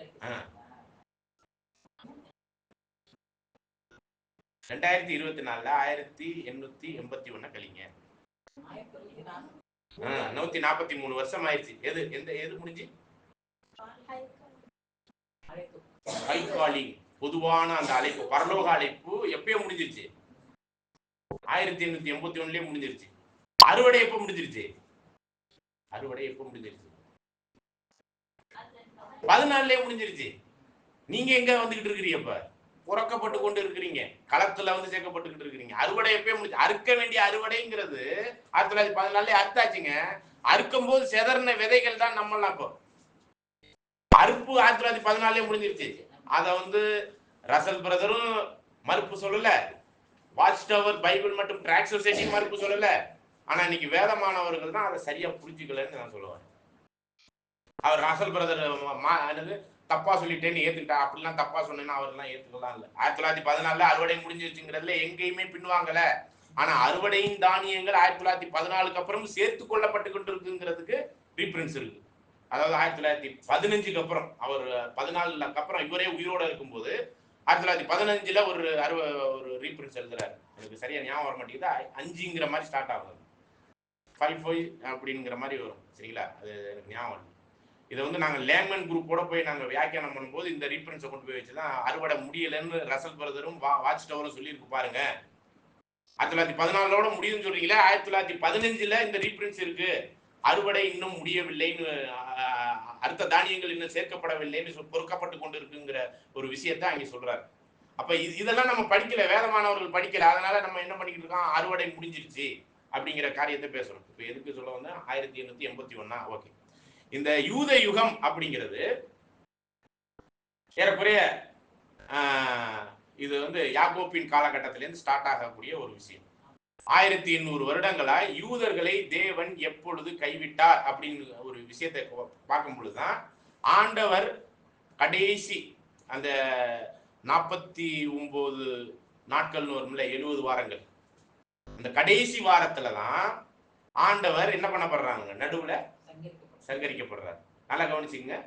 அப்ப அந்த கடைசி வாரத்தில் உள்ள அந்த 7 நாளும் 7 வருஷம்.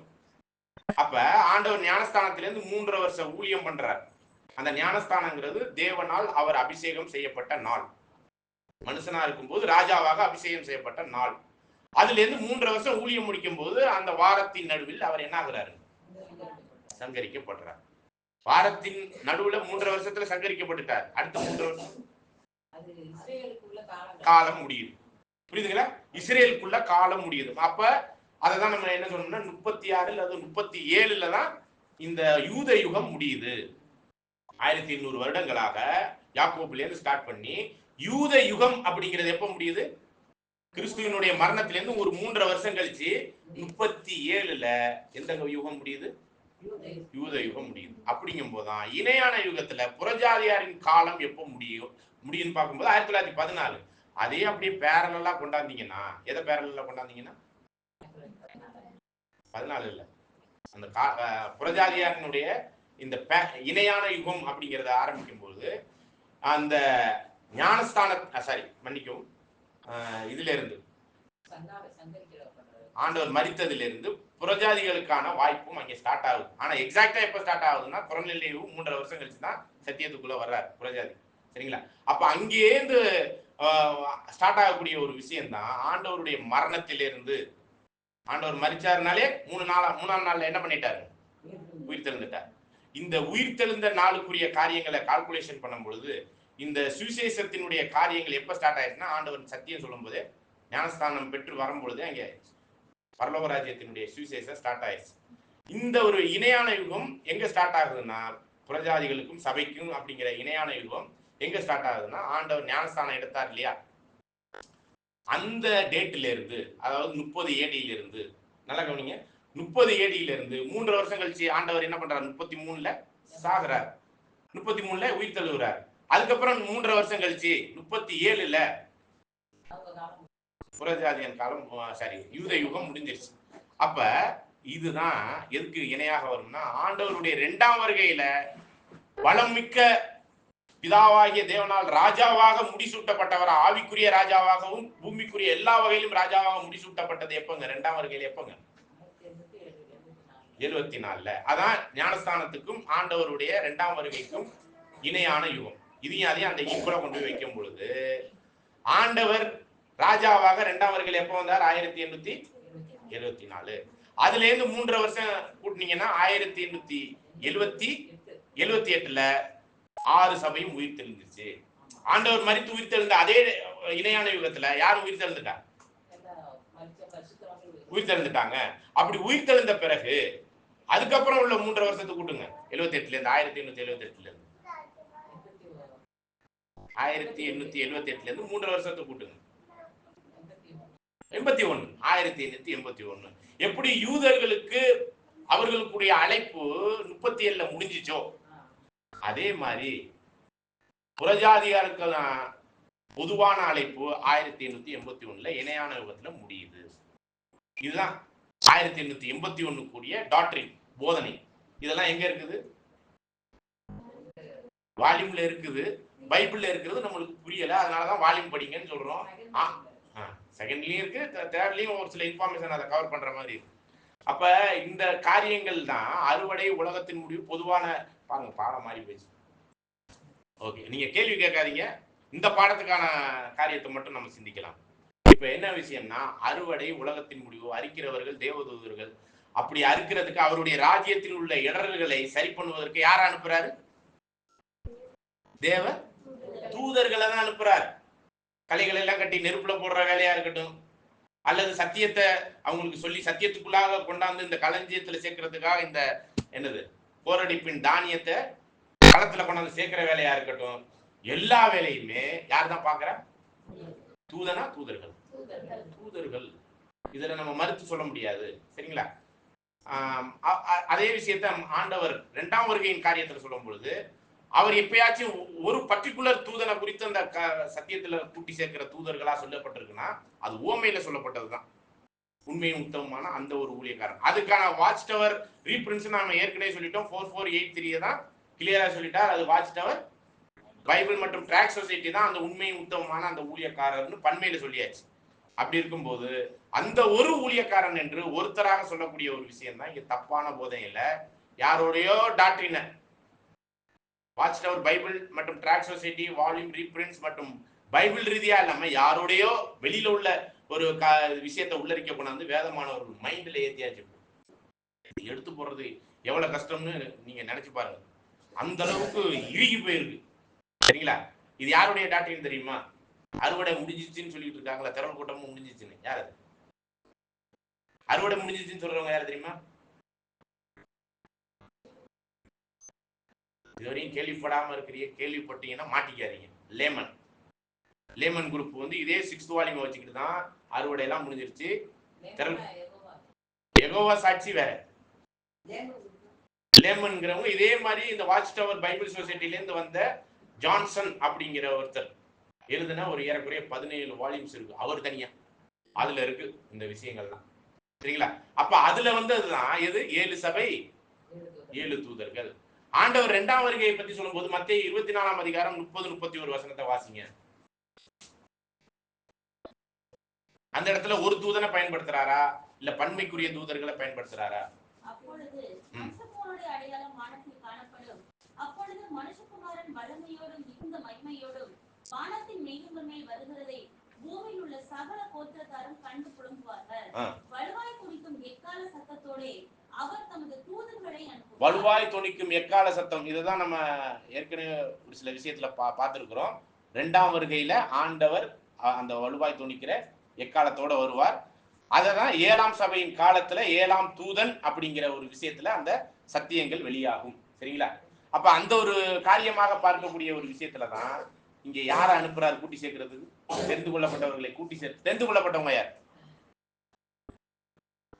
இந்த இடத்துல வலுவாய் துணிக்கும் எக்கால சத்தத்தோடு தூதர்களை அனுப்புவார்.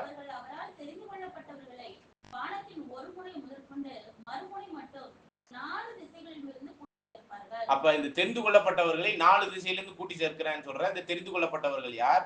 அவர் அனுப்புற அந்த தூதர்கள் யார்? தூதனா தூதர்களா? எல்லாத்தையுமே வேடிங்கா நம்ம பார்த்துக்கோம். தூதர்கள் அந்த தெரிந்து கொள்ளப்பட்டவர்களை கூட்டி சேர்க்கிறது யார்? தூதர்கள். சரிங்களா? இது யார்? தேவ தூதர்கள், வானத்துல உள்ளவங்களா? சரி, தெரிந்து கொள்ளப்பட்டவங்க யார்? அழைக்கப்பட்டவர்கள் உலக கிறிஸ்தவர்கள். தெரிந்து கொள்ளப்பட்டவர்கள் இந்த சத்தியத்துக்குள் வந்து உடன்படிக்கையின் ஜீவியத்துல அர்ப்பணித்தவர்கள் தான் தெரிந்து கொள்ளப்பட்டவர்கள். தெரிந்து கொள்ளப்பட்டவர்கள் அவங்க சபையா? இந்த களத்துக்கு வந்தவங்க அர்ப்பணிப்பின் ஜீவியத்துல வந்தவங்க முத்திரிக்கப்பட்டு தீராதவர்கள். அவங்களதான் வானத்தில் உள்ள அப்படின்னா நம்ம எல்லாம் என்ன லெவல்ல இருக்கிறோம்னா பூமிக்குரிய லெவல்ல இல்ல, ஆவிக்குரிய நிலைமையில ஒரு லெவல் தாண்டிட்டோம். புது சிருஷ்டியின் ஜீவியத்துல அந்த அர்ப்பணிப்புல வானத்தில் லெவலுக்கு போயிட்டோம். சரிங்களா? பரிசுத்த ஸ்தலத்துக்கு வந்துட்டோம். பிரகாரத்துல இல்ல, பிரகாரத்துல இருந்தா அழைப்பு. நம்ம எங்க வந்துட்டோம்? பரிசுத்த ஸ்தலம், வானலாவிய அளவுல வந்துட்டோம். ஆனா நம்ம மரிச்சு ஆவியில உயிர்ப்பிக்கப்பட்டோம்னா மகா பரிசுத்த ஸ்தலத்துக்கு போயிட்டோம்னு அர்த்தம். தானியம் களஞ்சியத்துல சேர்த்தாச்சுன்னு அர்த்தம். இப்ப நம்ம ஆசாரிய கூட்டமாக எங்க இருக்கிறோம்? தெரிந்து கொள்ளப்பட்ட நிலைமையில வந்து இந்த அர்ப்பணிப்பின் ஜீவியத்துல வந்திருக்கிறவங்க எல்லாம் வானலாவிய அளவுல கூட்டி சேர்க்கிற வேலையை யார் பார்க்கணும்? திரும்ப படிங்க 31. யார் கூட்டி சேர்க்கணும்?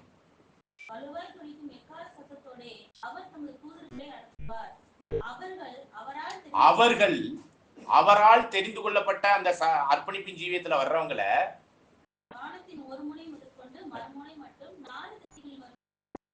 அப்ப அது கூட்டி சேர்க்கிற வேலையை செய்யறது யார்?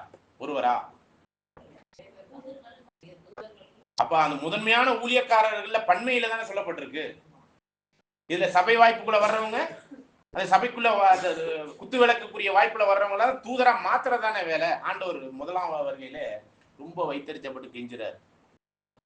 அறுவடையோ 2000 வருஷத்துக்கு முன்னாடி அவர் கெஞ்சிட்டு ஜெபம் பண்ணுங்க, அறுவடையாளர்களை அனுப்புங்க அப்படின்னு அறுவடையின் ஆண்டவர்கிட்ட கெஞ்சுங்கன்னு சொன்னா, இன்னைக்கு எலெக்ஷன் நடத்திக்கிட்டு இந்த மூப்பர் தேர்வுக்கான ஒரு விஷயத்துல அறுவடையாளர்களையும் ஊழியர்காரர்களையும் என்ன பண்ணிக்கிட்டு இருக்காங்க? அதிகப்படுத்துறாங்களா? எங்க அதிகப்படுத்துறாங்க சொல்லுங்க? தேர்ந்தெடுக்கட்டுங்க, தேர்ந்தெடுக்கிறது நல்ல விஷயம் தான். அறுவடையாளர்களையும் வேலைக்காரர்களையும் ஊழியக்காரர்களை அதிகப்படுத்தணுமா எண்ணிக்கையில குறைக்கணும்? அதிகப்படுத்தணும். இதுவரை எலெக்ஷன் பண்ணி எந்த சபையில அதிகப்படுத்தி இருக்கிறாங்க? எண்ணி குறைஞ்சிக்கிட்டே வருது. அப்புறம் எலெக்ஷனே வேணாங்கிற நிலைமையில 51% கூட வர மாட்டேங்குது. அப்ப சபையே விரும்பல யார?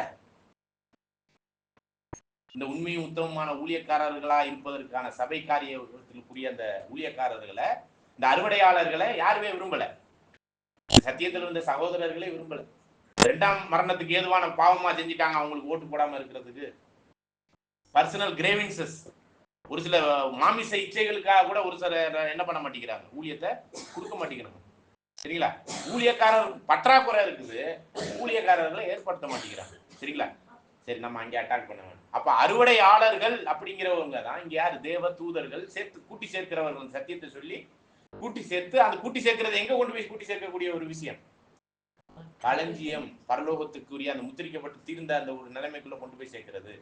ஆகவே இந்த ஒரு முன்னோட்டமான முதல் பாடத்துல என்ன புரிஞ்சுக்கிறோம்? அந்த உண்மையும் உத்தமமான அந்த ஒரு ஊழியக்காரர். அதே மத்தேயு 20:27 பார்க்கும்போது, உங்களுக்கு முதன்மையா இருக்க விரும்புகிறேன், உங்களுக்கு ஊழியக்காரனா இருக்கட்டும் சொன்னது அந்த ஒருத்தரை சொல்லப்பட்டிருக்கா, பன்மையில சொல்லப்பட்டிருக்கா அப்படின்னு பாத்தீங்கன்னா, அது எப்படிதான் சொல்லப்பட்டிருக்கு? பன்மையாக தான் சொல்லப்பட்டிருக்கு. சரிங்களா? ஆக நம்ம ஒருத்தரை குறித்து வால்யூம்ல ரீஃபரன்ஸ்ல எங்கேயுமே சொல்லப்படல. சொல்லி இருக்குது, ஒருவேளை ஆளே இல்லைன்னா ஒருத்தரையாச்சும் நியமிச்சுக்கோங்கன்னு சொல்லப்பட்டிருக்கு. ஆளே இல்லைன்னா அந்த ஒருத்தரும் வரலன்னா என்ன சொன்னுச்சு? நம்ம போன வாரம் பிரயாண ஸ்டைல பார்த்தோம். யாரு? ஒருத்தர் கூட மூப்பருக்கான தகுதி இல்லையா? யார் நியமிச்சுக்க சொல்லியிருக்கு? இப்போ என்ன பண்ண சொல்லியிருக்கு? ஒருத்தர் கூட தகுதி இல்லைன்னா அந்த அந்த ஒரு ஆராதனை முறைமைகள், அந்த வழிகாட்டுறதுக்கு, அந்த போதனைக்கு எதை பயன்படுத்த சொல்லியிருக்கு? பிரயாண ஸ்டடி தான். அதுதான் இந்த ஒன்லி பெஸ்ட்னு வால்யூம்ல நம்ம போன வாரமே படிச்சுட்டோம். சரிங்களா? ஆகவே இதுல ஊழியக்காரர்கள்ங்கிறது உலகத்திலையும் தேவை, சபைக்கு தேவை. தி பெஸ்ட் இருந்தா ஆசீர்வாதம். ஆனா ஆரம்ப நிலைமை ஊழியர்களா இருந்தா அவர்களே ஆக்கி அவங்கள தி பெஸ்ட்டுக்கு கொண்டு போகக்கூடியது கூட யாருடைய பொறுப்புல இருக்கு? இப்போ சபையினுடைய பொறுப்புல தான் இருக்கு. சரிங்களா? ஓகே. அப்ப இந்த ஒரு முன்னோட்டமான முதல் விஷயத்துல, முதலாம் சபை முதல் தூதன், இரண்டாம் சபை இரண்டாம் தூதன் அப்படிங்கிற ஒரு முகாந்திரம்லாம் இதுல அப்படியெல்லாம் இல்லை. ஒருவேளை நம்ம இன்னும் அப்படியே நம்ம வைராக்கியமா நினைச்சுக்கிட்டு இருக்கிறோம்னா, 7ஆம் சபையின் தூதனை பத்தி என்ன சொல்லப்பட்டிருக்கு? வெளிப்படுத்தின விசேஷம் 3ஆம் அதிகாரம் 14வது வசனம், 15வது வசனம், 16வது வசனம்.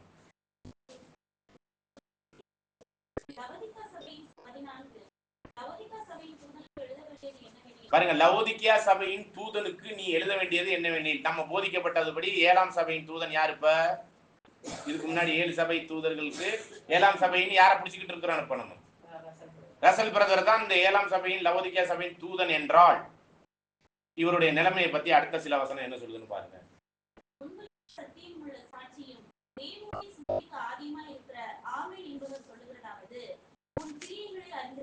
பாருங்க, ரசல் பிரதருடைய கிரியையெல்லாம் அறிஞ்சிருக்கிறாரா? நம்ம ஒருத்தரை பத்தி பிடிச்சிக்கிட்டு இருந்தோம்னா, மற்றவங்க எல்லாம் தூதர் இல்லைன்னு சொன்னா, ஓகே படிங்க. ரசல் பிரதர் என்னப்ப? ஓகே, இப்படிலாம் நீங்க ஏத்துக்கிறீங்களா ரசல் பிரதரை? நான் அப்படிலாம் நான் ஏத்துக்க முடியாது. அவர் சத்தியத்துல தெளிவா இருந்த ஓட்டத்தை முடிச்சவர், அவர் குளிரும் இல்ல அலர் இல்லாத ஆளா? அப்படிலாம் நீங்க சொல்ல வர்றீங்களா? அவரை அந்த ஒரே தூதன் சொன்னீங்கன்னா, இது இந்த நிலைமையில இருக்கிறது யாரு? நாம தான் இப்படி இருக்கிறோம் இல்லைங்களா? அப்ப தூதனுக்கு சொல்லப்பட்டதா சபைக்கு சொல்லப்பட்டதாங்கிற கேள்வி கூட வருது இல்ல? அப்ப தூதனே சரியில்லைன்னு சொல்ற மாதிரி இருக்கே இந்த வசனம். இதெல்லாம் எப்படி நம்ம புரிந்து கொள்வது? தொடர்ந்து வாசிங்க.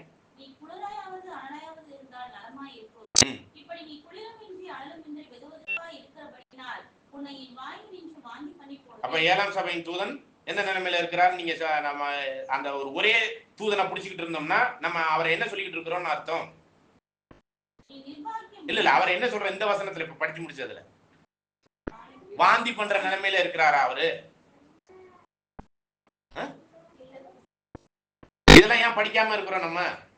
அதுக்கப்புறம் தான் சொல்றாரு, நீ என்ன எல்லாத்தையும் சரியாகிறதுக்கு உன்னை சிரிச்சித்து, உன்னை புடமிட்டு, உனக்கு கண்ணுக்கு மருந்து போட்டு, உன்னை நான் யாரை சிரிச்சிக்கிறேனோ அவர்களை யாரை நான் நேசிக்கிறேனோ அவர்களை சிரிச்சிக்கிறேன், நான் அடிச்சு சரி பண்றேன் அப்படிங்கிறாரு. அப்ப ஆரம்ப காலத்துல ரசல் பிரதருடைய வாழ்க்கை எப்படி என்னங்கிறதெல்லாம் நம்மளுக்கு அந்த அளவுக்கு தெரியல. ஆனா ஆரம்ப காலத்துல இந்த சத்தியத்துல அவரும் இல்லாதப்ப இப்படிதான் இருந்திருக்கணும். இந்த சத்தியத்துக்குள்ள வந்த பிறகு அவரும் சிறப்பான ஒரு ஓட்டத்தை ஓடி முடித்தார்.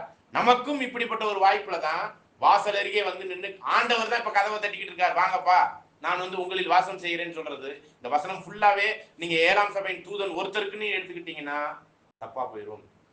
7ஆம் சபையின் தூதனுக்கும் பொருந்தும், அதுல அந்த தூதர்களா வரக்கூடிய வாய்ப்புல உள்ள சபையில உள்ளவங்களுக்கும் இது பொருந்துங்கிறதான் விஷயம். அப்ப ஒருத்தரை பற்றி இங்க வசனத்துல புரிந்து கொள்ளப்பட்டாலும் இது அடையாள பாஷையில் சொல்லப்பட்டிருக்கிறபடி 7 சபையின் 7 தூதர்கள்னா அந்த 7ங்கிறது முழுமையாக 7 சபையில் உள்ள லேக்கன் 44 தான் குறிக்கிறதாக நம்ம பார்க்க முடியும். சரிங்களா? இப்ப இன்னொரு சாம்பிளுக்கு பாருங்க. வெளிப்படுத்தின விசேஷம் 2ஆம் அதிகாரம் 12வது வசனம். 3ஆம் சபையின் தூதன். 3ஆம் சபையின் தூதன் யாருங்க? மூணாம் சபையின் தூதன் யார்?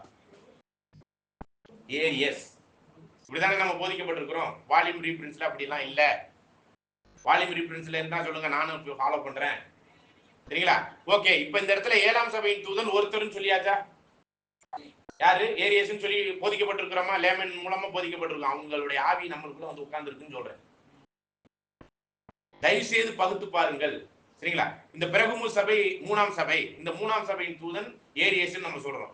இப்ப இதுல ஒருத்தரை பத்தி சொல்லியிருக்கா, பன்மையை பத்தி சொல்லியிருக்கான்னு பாருங்க. படி.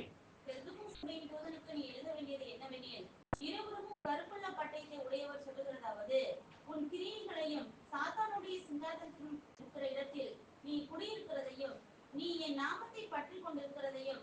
அது உண்மையான யெகோவா தேவன் யார், கிறிஸ்து யார், பரிசுத்தாவி யார் என்ன அப்படிங்கறதெல்லாம் தெளிவா எடுத்து சொன்னவர் ஏரியஸ் தான். சரிங்களா? ஏரியஸ் மட்டும் தானா அந்த இடத்துல? ஏரியஸ் மட்டும்தான் அப்படி நின்னாரா? டிட்டோலியன் அப்படிங்கிற ஒரு குரூப் பெரும்பான்மையா அந்த போப்பு மார்க்கத்தினுடைய ஆரம்ப நிலைமையில கான்ஸ்டான்டினோபிளினுடைய தலைமையில நடந்த அந்த ஒரு திறந்து நகருக்கு சொல்லப்படுது, அது எந்த நகரம் தெரியல, அந்த இடத்துல பெரும்பான்மையான பிசப்புகள் என்ன பண்ணிட்டாங்க, திருத்துவ கொள்கையை உள்ளரிக்க திணிக்கிறாங்க. ஏரியஸ் சார்ந்த ஒரு குரூப் நிராகரிக்கப்படுறாங்க. திருத்துவ கொள்கையை ஏற்றுக்கொள்ளாததுனால நிராகரிக்கப்பட்டு எங்க கொண்டு போய் விடுறாங்க? ஒரு தீவுல கொண்டு போய் விடப்பட்டு அங்கே அவர்களை கொல்றாங்க. சரிங்களா? அப்ப அதுக்கு முக்கியமான ஒரு ஊழியக்காரரா அந்த அதாவது இந்த மூணாம் சபை எதுங்க? பிரகுமு சபையினுடைய முக்கியஸ்தரா அந்த ஒரு உண்மை உத்தமமான அந்த ஒரு ஊழியக்காரரா இருந்தது யாரு அந்த இடத்துல? முதன்மையான ஊழியக்காரரா யார் இருந்தது? யாருங்க? ஏரியஸ். ஏரியஸ் தான். ஆனா ஏரியஸ் மட்டுமா அப்படின்னு கேட்டீங்கன்னா, அவரை சார்ந்து ஒரு குரூப் நிராகரிக்கப்பட்டு அவர்கள் என்ன பண்ணப்பட்டாங்க? சிரச்சேதம் பண்ணப்பட்டார்கள். அவர்கள் எல்லாம் கொல்லப்பட்டார்கள். அந்த ஒரு விஷயத்தை இந்த இடத்துல எப்படி சொல்லுதுன்னு பாருங்க, படிங்க. கிரியைகளையும் சாத்தானுடைய சிங்காசனமாய் இருக்கிற இடத்தில் நீ குடியிருக்கிறதையும் நீ என் நாமத்தை பற்றிக் கொண்டிருக்கிறதையும் சாத்தான் குடிக்கொண்டிருக்கிற இடத்திலே உங்களுக்குள்ளே. பாருங்க, சாத்தான் குடிக்கொண்டிருக்கிற இடத்திலே உங்களுக்குள்ளே, நல்லா கவனிங்க, உங்களுக்குள்ளே எனக்கு உண்மையுள்ள சாட்சியான. உங்களுக்குள்ள உண்மையுள்ள சாட்சி யாரு? அந்திப்பா என்பவன் கொல்லப்பட்ட நாட்களிலும் என்னை பற்றும் விசுவாசத்தை நீ மறுதலியாமல் இருந்ததையும் அறிந்திருக்கிறேன். அப்ப அங்க இருக்கிற உங்களுக்குள்ளே உண்மையுள்ள சாட்சியாய் கொல்லப்பட்டது யார்? யாரு? அந்திப்பா. அந்திப்பா யாரு? ஆன்டி பாப்பா. போப்புக்கு எதிராக, அந்த போப்பு மார்க்கத்திற்கு எதிராக திருத்துவ கொள்கையை நிலைநாட்டுவதற்கு ஒருத்தர் அங்கே ரத்த சாட்சியா மறிக்கிறார். யார் அவர்? அந்திப்பான்னு இங்க பேர்ல இருக்கு. ஆன்டி பாப்பாவுக்கு தான் இப்ப அர்த்தம் சொன்னேன். Anti Pope. போப்புக்கே எதிரான ஆளா நின்னார். சரிங்களா? அது யாருன்னு கேட்கிறேன். ரத்த சாட்சியா மறிச்சவர் மூணாம் சபையில யாருங்க?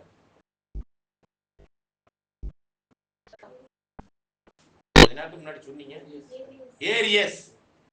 கிறிஸ்துவ கொள்கையை நிலைநாட்டின ஏரியஸ். இப்ப கேள்வி என்னன்னா, மூணாம் சபையாகிய பிரகுமு சபைக்கு நீ பிரகு சபைக்கு சொன்னதா, பிரகுமு சபையின் தூதனுக்கு சொன்னதா? நல்லா படி. நீங்க அடையாள பாஷையை படிங்க, அப்புறம் டைரக்டா அர்த்தத்துக்குள்ள. அப்ப ஏரியஸுக்கு சொன்னது தானே இந்த வசனம். லிட்டரலா எடுத்துக்கிட்டீங்கன்னா, லிட்டரலா சொன்னா இது ஏரியஸ் என்ற அந்த ஒரு தூதனுக்கு சொன்னது தானே. அப்படி இருக்கும்போது உங்களில் ரத்த சாட்சியை மறித்த ஆன்டிபா அப்படிங்கிற ஏரியஸ்னா ஆல்ரெடி செத்த ஆளுக்கு எதுக்கு மெசேஜ்? ஆல்ரெடி செத்த ஆளுக்கு எதுக்குங்க மூணாம் சபைக்கு மெசேஜ் கொடுக்கணும்? சொன்னது கரெக்டா தப்பா? அப்ப இங்க சொல்லப்பட்டது உங்களில்னா யார் அது? அப்ப அந்த உங்களில்ங்கிறவங்களும் யார் தான்? அந்த உண்மையும் உத்தமமான அந்த ஊழியக்காரர்கள்ல முதன்மையா இருந்த ஊழியக்காரர்களுக்குரிய அந்த ஒரு காரியத்துல தானே ஊழியக்காரர்களா இருந்திருக்கிறாங்க. நம்ம எப்படி அந்த ஏரியஸை மட்டும் நம்ம சொல்ல முடியும்? ஆகவே அன்புக்குரிய சகோதர சகோதரிகளே, கொஞ்சம் நம்ம புது சிருஷ்டியினுடைய ஜீவியத்துல வேத ரீதியா வாட்ச் டவர் பைபிள் மற்றும் ட்ராக் சொசைட்டி 1916 வரையும் உள்ள அந்த உண்மை உத்தமமான அந்த ஊழியக்காரர்களுக்குரிய அந்த ஒரு காரியத்துல நாம கூட இப்ப யார் தெரியுங்களா? 1916 வரையும் உள்ள என்ன சொல்லுவோம் வால்யூமினுடைய 7வது வால்யூம் யாருன்னு பாக்குறோம்? நாம் தானே. நாம் தானே இப்ப பிரதிநிதிகள். நாம் தானே அந்த தூதர்கள். அந்த தூதர்களுக்குரிய உண்மை உத்தமமான அந்த ஊழியத்துக்குள்ள போனோம்னா இந்த மாதிரி லேமனுடைய டாக்டரினையோ மற்ற ஏனைய பொய் சத்தியங்களை கொண்டாந்து வச்சு இதனுடைய உண்மை சத்தியத்தை என்ன ஆகுறதா பார்க்கிறோம், மறைக்கப்படுகிறதா பார்க்கிறோமே. சரிங்களா? வெளிப்படுத்தின விசேஷம் 19ஆம் அதிகாரம் 10வது வசனம்.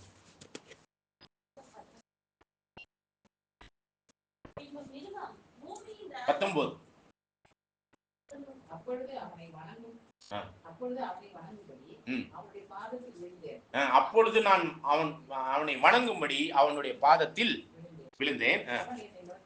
பாருங்க, இங்க யாருன்னா யோவான் அப்போஸ்தலன் அந்த தரிசனத்தை பார்த்துக்கிட்டு இருக்கும் போது ஏதாச்சும் ஒரு கால் கிடைக்குமான்னு பார்த்துட்டு அந்த காலில் விழுந்துட்டாரு. அப்படித்தானே? விழுந்துட்டாரு. விழுந்தவொடனே அந்த காலில் விழுந்தார் இல்லையா, அது யாரு? அப்போஸ்தலர் யோவான். சரிங்களா? அங்கே ஒரு தூதன் தான் இந்த இத்தனை விஷயத்தையும் அவருக்கு வெளிப்படுத்திக்கிட்டு இருக்கிறார். யாருக்கு வெளிப்படுத்திக்கிட்டு இருக்கிறா? யோவானுக்கு. சரிங்களா? அப்படின்னு எங்க இருக்கு?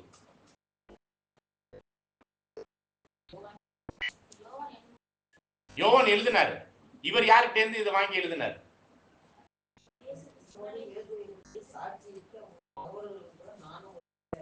இவர் தன்னை, அதாவது யார் காலில், ஒருத்தர் எக்ஸ்ங்கிற ஒரு காலில் விழுந்துட்டாருங்க. யாரு? யோவான். அந்த எக்ஸ்ங்கிற தூதன் யாருன்னா, உன்னை போல நானும் ஒரு உண்மை உத்தமமான அந்த ஒரு ஊழியத்துல முதன்மையா இருக்க வேண்டிய உங்களுக்குள் ஊழியக்காரனா இருக்கணும்னு அந்த ஸ்டேட்டஸா இங்க சொல்லிக்கிட்டு இருக்கிறார். இது வந்து தேவ தூதர்களை சொல்லல. இவரை போலவே, யோவானை போலவே இவரும் யாரு? தூதன். சரிங்களா? அவர் காலில் விழுந்துட்டாரு. இதுதான் விஷயம். இப்ப இந்த தூதன்கிட்ட இருந்துதான் எதை வாங்கினாருன்னு பாத்தீங்கன்னா, இந்த வெளிப்படுத்தின விசேஷத்தை எழுதுவதற்கான முகாந்திரம் எல்லாமே இந்த தூதன் மூலமா தான் இவர்கிட்ட கிடைச்சிச்சு. அப்படின்னு எங்க இருக்கு? படி. வெளிப்படுத்தின விசேஷம் 1ஆம் அதிகாரம் 1வது வசனம்.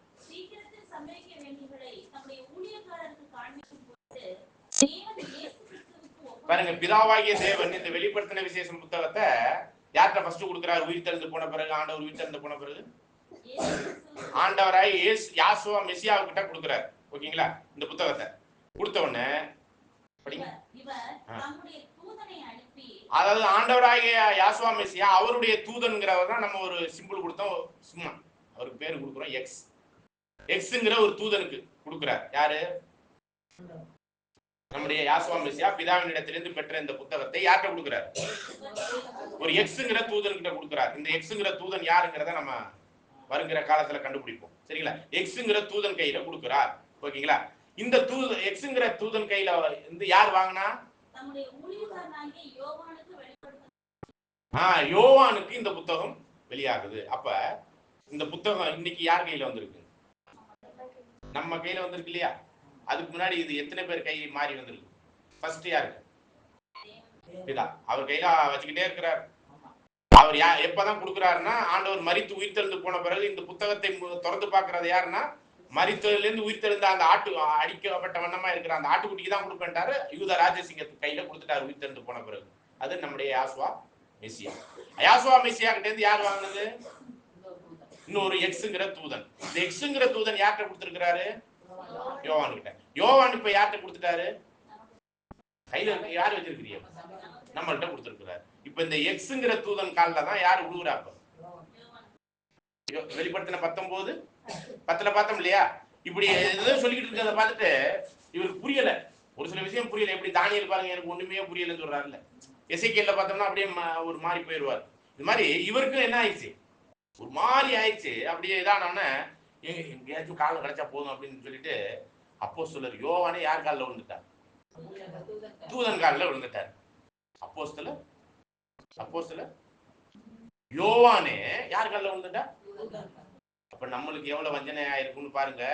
நம்ம அவர் மட்டும்தான் தூதன் சொன்னோம்னா, எவர் மட்டும்தான் 7ஆம் சபைக்கு இல்ல 1ஆம் சபைக்கு எந்த சபைக்கு ஒருத்தர் மட்டும்தான் தூதன் சொன்னோம்னா, மற்றவங்க எல்லாம் தூதர் இல்லைன்னு சொன்னோம்னா நம்ம என்ன சொல்ல வரோம்? விக்கிரக ஆராதனை பண்றோம். யார விக்கிரக ஆராதனை பண்றோம்? மனுஷன். அதனாலதான் காலில் விழுந்துடாதப்பா, நான் தான் எல்லாம் நினைச்சுக்காத. இந்த சத்தியத்தை கொடுத்ததெல்லாம் யாருங்க? தேவன். யார்கிட்ட கொடுத்தாருங்க? கிறிஸ்துங்கிறவர் ஒரு எக்ஸ்ங்கிற தூதன் கொடுத்திருக்காரு. அதுவே யாருன்னு தெரியலன்னா அதை இப்ப உள்ள வேதமானவர்கள் இந்த வெளிப்படுத்தல் 19:10 என்ன சொல்றாங்க? அந்த தூதன் யாருன்னு சொல்றாங்க தெரியுமா? எந்த ரைட்டிங்ஸ்னு இல்லை. ஆனா வால்யூம்லலாம் நான் பார்க்கவே முடியல. இப்போ உள்ள வேதமானவர்கள் இந்த தூதன் யாருன்னா யாரு ரசல் பிரதர் காலில் யோவான் அப்போஸ்தலன் விழுந்துட்டாரு. இதுதான் சத்தியம். இப்ப ஃபாரின்ல இருந்து வந்திருக்கிற சத்தியங்கள்லாம் இப்படிதான் சொல்லப்படுது. அது ரசல் பிரதர் காலில் யார் விழுந்துட்டா?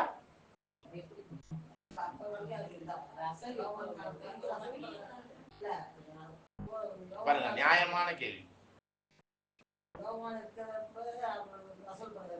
இருந்தாரா? ஆனா இதுல எப்படி வியாக்கியானம் பண்றாங்க அப்படின்னா, ரசல் பிரதர் அப்படிங்கிற இந்த தூதன் 7ஆம் சபையின் காலத்துல இருக்கும்போது அப்போஸ்தலர் யோவான்கிறவரு 7ஆம் சபைக்கு அடையாளமா இருக்கு. இந்த 7ஆம் சபை யாருடைய காலில் போய் விழுவுதுன்னா ரசல் பிரதர் காலில் விழுவுதுன்னு ஒரு டாட்டின் பேசுறாங்க. சரிங்களா? யாருக்கு அடையாளம் 7ஆம் சபை? அதாவது அப்போஸ்தலர் யோவான் 7ஆம் சபையா இருக்கிற பட்சத்துல யார் காலில் விழுந்துட்டாங்க? அது லிட்டரலாவே நீங்க பாத்தீங்கன்னா நிறைய பேர் இந்த ஜெகோவா விட்னஸ் வந்து ரசல் பிரதரை மட்டும்தான் அவங்க கும்பிடுவாங்கன்னா ஆராய்ச்சி பண்ணுவாங்க, சத்தியத்துக்குரிய காரியத்தை பேசுவாங்க, பைபிளே தொடாதீங்கன்றுவாங்க. அவங்க வால்யூம் மட்டும்தான். லேமன் தான் நான் பேசிக்கிட்டு இருக்கேன். லேமன், சரிங்களா? லேமன் என்ன பண்ணுவாங்கன்னா இந்த 6 வால்யூம்ல ஃபர்ஸ்ட், செகண்ட் அண்ட் தேர்டை பத்தி முடிச்சுட்டு ரசல் பிரதர் தாங்க பைபிளே வேண்டாம் அப்படின்றாங்க.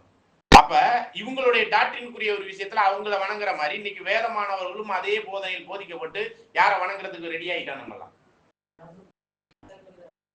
ரெடி ஆயிட்டோம். கொலோசியர் 1ஆம் அதிகாரம் 18-19.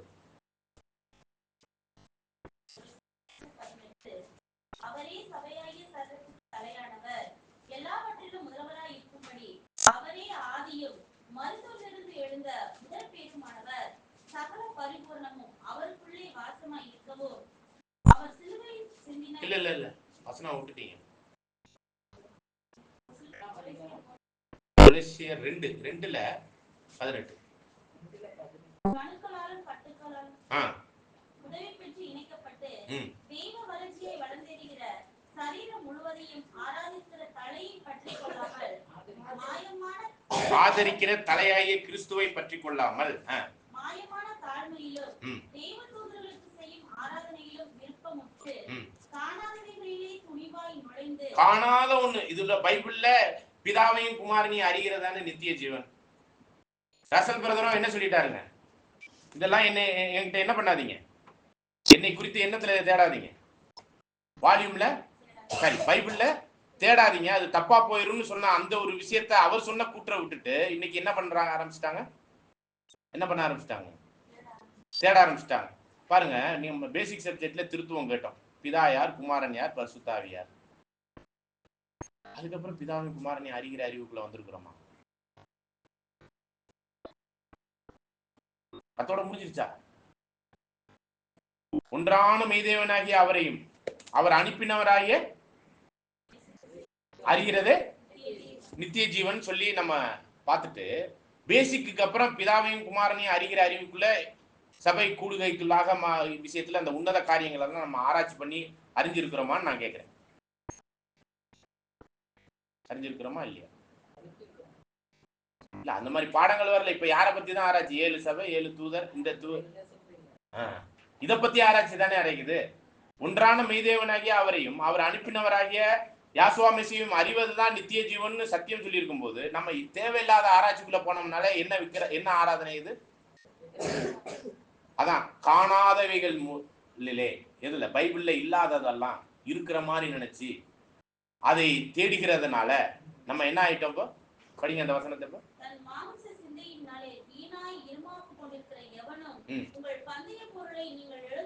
பாருங்க, உங்களுடைய பந்தய பொருள் என்ன? ஜீவ கிரீடம், சாகாமை, கனமகிமை சாகாமைக்குரிய அந்த ஜீவ கிரீடம் இல்லையா? அதை அடையாதபடி இந்த மாதிரி 7 சபை 7 தூதர்கள் சொல்லி நம்மளுக்கு பாடம் எடுத்து யாரை விக்கிரக ஆராதனைக்குள்ள கொண்டு போயிட்டு இருக்கிறாங்க? நம்மள.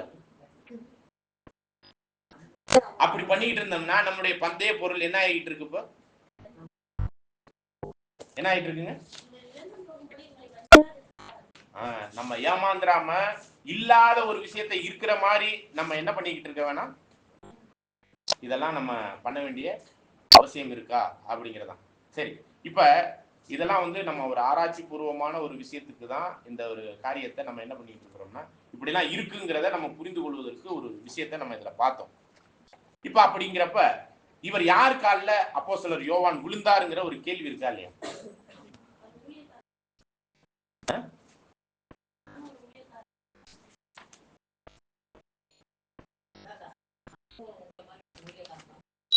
அப்படி இருக்கும்போது இப்ப இந்த ஒரு காரியத்துல இப்ப நம்ம அந்த எக்ஸுங்கிற தூதனை கண்டுபிடிக்கணுமா இல்லைங்களா? இது இந்த பாடத்துல நம்ம பார்க்க போறது இல்லை. ஆனா நம்மளுடைய புரிந்து கொள்ளுதலுக்கான ஒரு விஷயத்தை இந்த இடத்துல கரெக்டா அண்டர்ஸ்டாண்ட் பண்ணுங்கிறதுக்காக தான் இவ்வளவு காரியத்தை நம்ம பார்க்கிறோம். எக்ஸுங்கிற தூதனை நம்ம கண்டுபிடிக்கலன்னு, ஆனா நம்ம இப்படிப்பட்ட ஒரு காரியத்துக்குள்ளாகலாம் நம்ம என்ன ஆயிடக்கூடாது, போயிடக்கூடாது அப்படிங்கிறது தான் இந்த இடத்துல புரிந்து கொள்ள வேண்டும். சரிங்களா? இதுல ஒரு ஒரு சில விஷயத்தை நம்ம நீங்க படிங்க.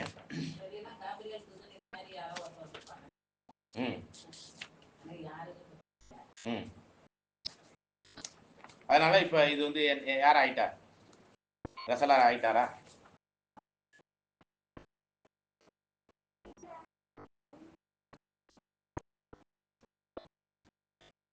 பாருங்க, CR 122 பயண ஊழியர்கள், மூப்பர்கள், ஊழியக்காரர்களுக்கான விசேஷித்த கூட்டம் அப்படிங்கிறத 1910 பாடம் 236 ஒரு விஷயம் சொல்லியிருக்காரு. அதுல நீங்க இதை வந்து தனி பாடமா நம்ம பார்க்கலாம். இதுல கொடுக்கப்பட்டிருக்கிற ஒரு குறிப்பை மட்டும் நீங்க படி.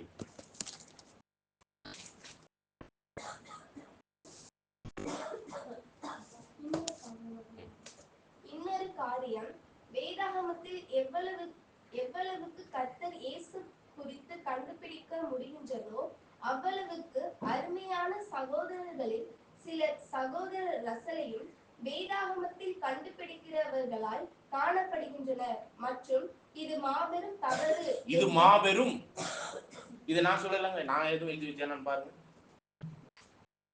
இது மாபெரும் கிறிஸ்துவ பத்தி படிக்கலாம். ஏன்னா யோவான் 5:39 என்ன சொல்லுதுங்க?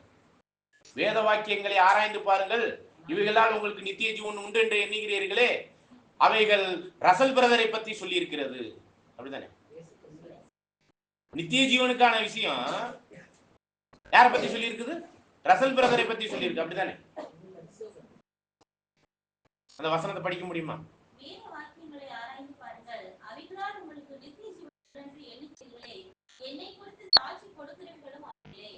அப்ப கிறிஸ்துவை குறித்த அறிகிற அறிவினுடைய வேதத்தை ஆராய்ச்சி பண்ணா பிதாவையும் குமாரனையும் அறிகிற அறிவு தான் நம்ம வரணும் முடிஞ்சு, நம்ம இந்த சபைக்கு இந்த தூதன் அந்த தூதன் இதெல்லாம் நம்ம வேலையே இல்லைங்க. இதுதான் விக்கிரக ஆராதனை. உங்களுடைய பந்தய பொருளை இழந்துருவீங்க. ஒருவேளை நான் அப்படி தப்பா பாடம் எடுத்திருந்தா உங்க கையை கும்பிட்டு மன்னிப்பு கேட்டுக்கிறேன். நான் எடுத்ததா நீங்க நினைச்சீங்கன்னா தயவு செய்து உங்களுக்கு தான் நான் மன்னிப்பு கேட்டுக்கிறேன். பெரிய தப்பு பண்ணிட்டேன்னா. இப்ப படிங்க அந்த பாராகிராஃப். படி. இன்னொரு காரியம், வேதாகமத்தில் எவ்வளவுக்கு கர்த்தர் இயேசு குறித்து கண்டுபிடிக்க முடிகின்றதோ அவ்வளவுக்கு அருமையான சகோதரர்களில் சிலர், ஒரு சில சகோதரர்கள், இப்படி சத்தியத்துக்குள்ள வந்த சிலர் சகோதரர் ரசலையும் வேதாகமத்தில் கண்டுபிடிக்கின்றவர்களாய் காணப்படுகின்றனர். மற்றும் இது மாபெரும் தவறு என்று நான் எண்ணுகின்றேன். ரசல் பிரதரே சொன்னது, நான் எண்ணுகின்றேன். பர்டிகுலரா தன் எண்ணுகிறோம்னு கூட சொல்லல, எண்ணுகின்றேன். என்னால் வேதாகமத்தில் இப்படி கண்டுபிடிக்க முடியவில்லை. ரசல் பிரதராலே கண்டுபிடிக்க முடியாதது இவங்க வேதமானவர்கள் கண்டுபிடிச்சிருக்காங்க, லேமன் கண்டுபிடிச்சிருக்காங்க. சூப்பருங்க. ரசல் பிரதரால என்ன பண்ண முடியலையா? கண்டுபிடிக்க முடியாதத இப்ப யாரு கண்டுபிடிச்சிருக்கிறாங்க? இந்த வேதமானவர்கள், லேமன் கண்டுபிடிச்சிருக்காங்க. படிங்க. இது விஷயத்தில் நான் குருடாக்கப்பட்டுள்ளேன் என்றும், நான் எனக்கு கண்ணு தெரியலன்னே வச்சுக்கோங்க, குருடாய் இருக்கு இந்த சத்தியம், ஏழாம் தூதனாகிய ரசல் நான் தான் அப்படிங்கிறது என் கண்ணுக்கு என்ன இருக்குது? இப்ப குருடாய் இருக்கிறேன். படிங்க.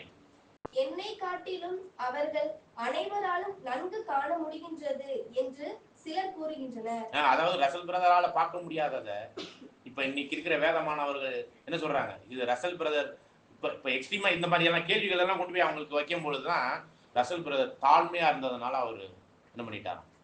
ஏத்துக்கலையா? அவர் தப்புனே சொன்னதை நீங்க என்ன பண்றாங்களாம்? இவர்களில் சிலர் என்ன பண்ணிட்டு இருக்காங்களாம்? திரும்ப அந்த 2 வரி முன்னாடில இருந்து படிங்க.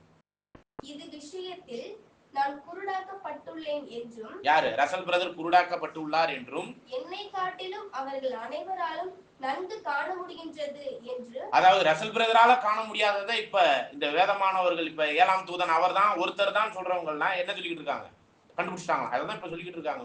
சரிங்களா? சிலர் கூறுகின்றனர், ஒருவேளை அவர்களால் பார்க்க முடிகிறதா இருக்கலாம். நான் அறியேன்.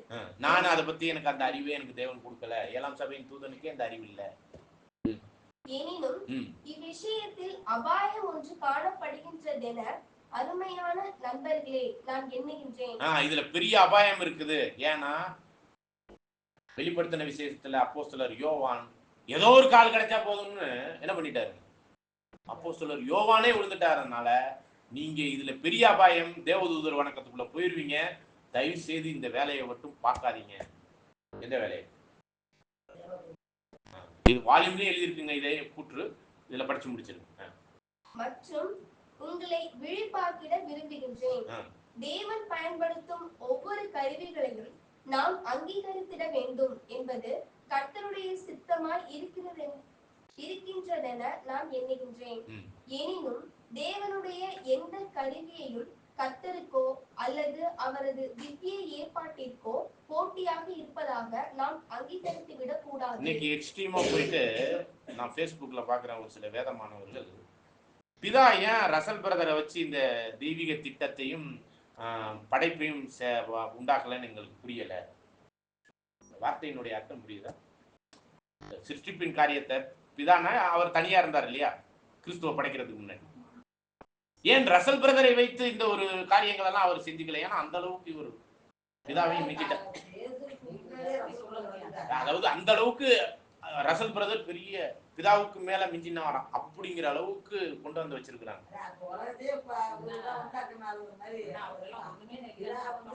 பாருங்க, அது இதுதான் நம்ம விக்கிரக ஆராதனையை பாக்குறோம்னு நான் சொல்ல வரேன். சரிங்களா? தொடர்ந்து வாசிங்க.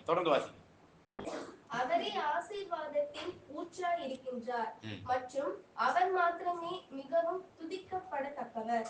இதுவே சரியான மன உணர்வு என்று எண்ணுகின்றேன். இதை நீங்கள் அனைவரும் ஒப்புக்கொள்வீர்கள் என்று நம்புகின்றேன். உண்மையான நான் எல்லாரும் உண்மையிலே நம்ம நினைச்சோம்னா 1916 வரையும் உள்ள வால்யூம், அதற்கேற்ற உள்ள வசனம், இதை பத்தியும் பிடிங்க. அதுக்கப்புறம் உள்ள எல்லா ரைட்டிங்ஸ் இப்ப வர்றது எல்லாமே பாத்துங்க. உங்களுடைய ஓட்டத்தில் பந்தய பொருளை இழக்கத்தக்க வகையில இல்லாத ஒன்றை இருக்கிறதாக சொல்லி உங்களுடைய ஓட்டத்தை தடுக்கிறவர்கள், மாய்மாலா தாழ்மையை மாதிரி காமிச்சிட்டு நம்முடைய ஓட்டத்துக்கு இடரலா இருக்கிறவங்க. தொடர்ந்து வாசிங்க. இன்னுமாக சகோதரர் ரசலை பிரசங்கம் பண்ணும் அபாயமும் சில அருமையான நண்பர்களுக்கு காணப்படுகின்றது. அவரை வச்சு பிரசங்கம் பண்ணிக்கிட்டு இருக்கிறாங்களாம். சரிங்களா? படிங்க. இப்படி நீங்கள் செய்வதை சகோதரர் ரசல் விரும்ப மாட்டார். இது தேவனுக்கு மகிமையாய் இராது என்று அவர் எண்ணுகின்றார்.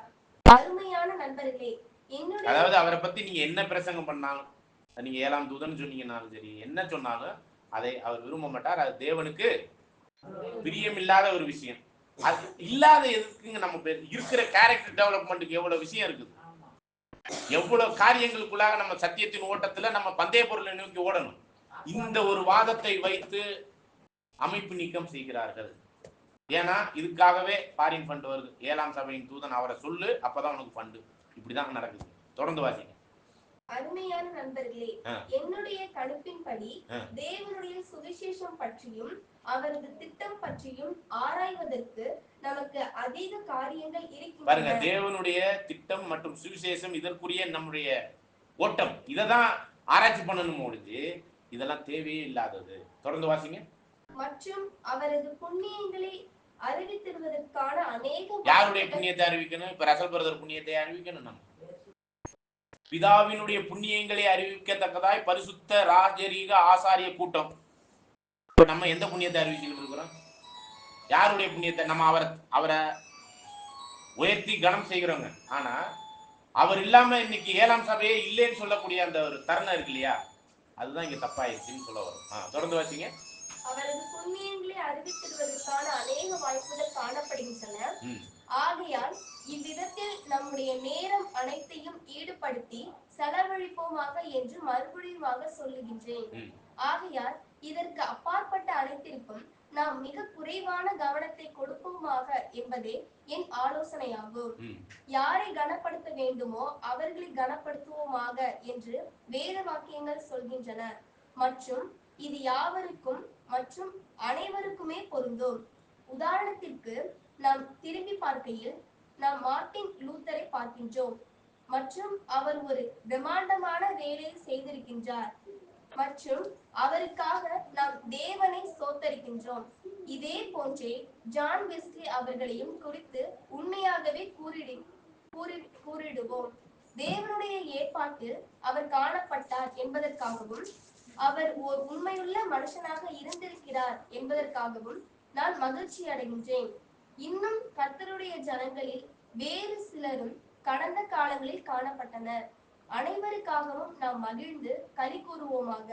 மற்றும் நமக்கு உதவுவதற்கும் மற்றவர்களுக்கு உதவுவதற்கும் தேவனது மாபெரும் நோக்கங்களை நிறைவேற்றுவதற்கும் வேண்டி அவர் பல்வேறு கருவிகளை பயன்படுத்தி உள்ளதினால் பல்வேறு கருவிகளை பயன்படுத்தியிருக்காரு. ஒரே கருவியெல்லாம் இந்த ஒன்லி சேனல் எல்லாம் சொல்றாங்க, அதெல்லாம் ரொம்ப தவறா இருக்கு. சரிங்களா? ஓகே, படிங்க. நம் தேவனை ஸ்தோத்தரிக்கின்றோம்.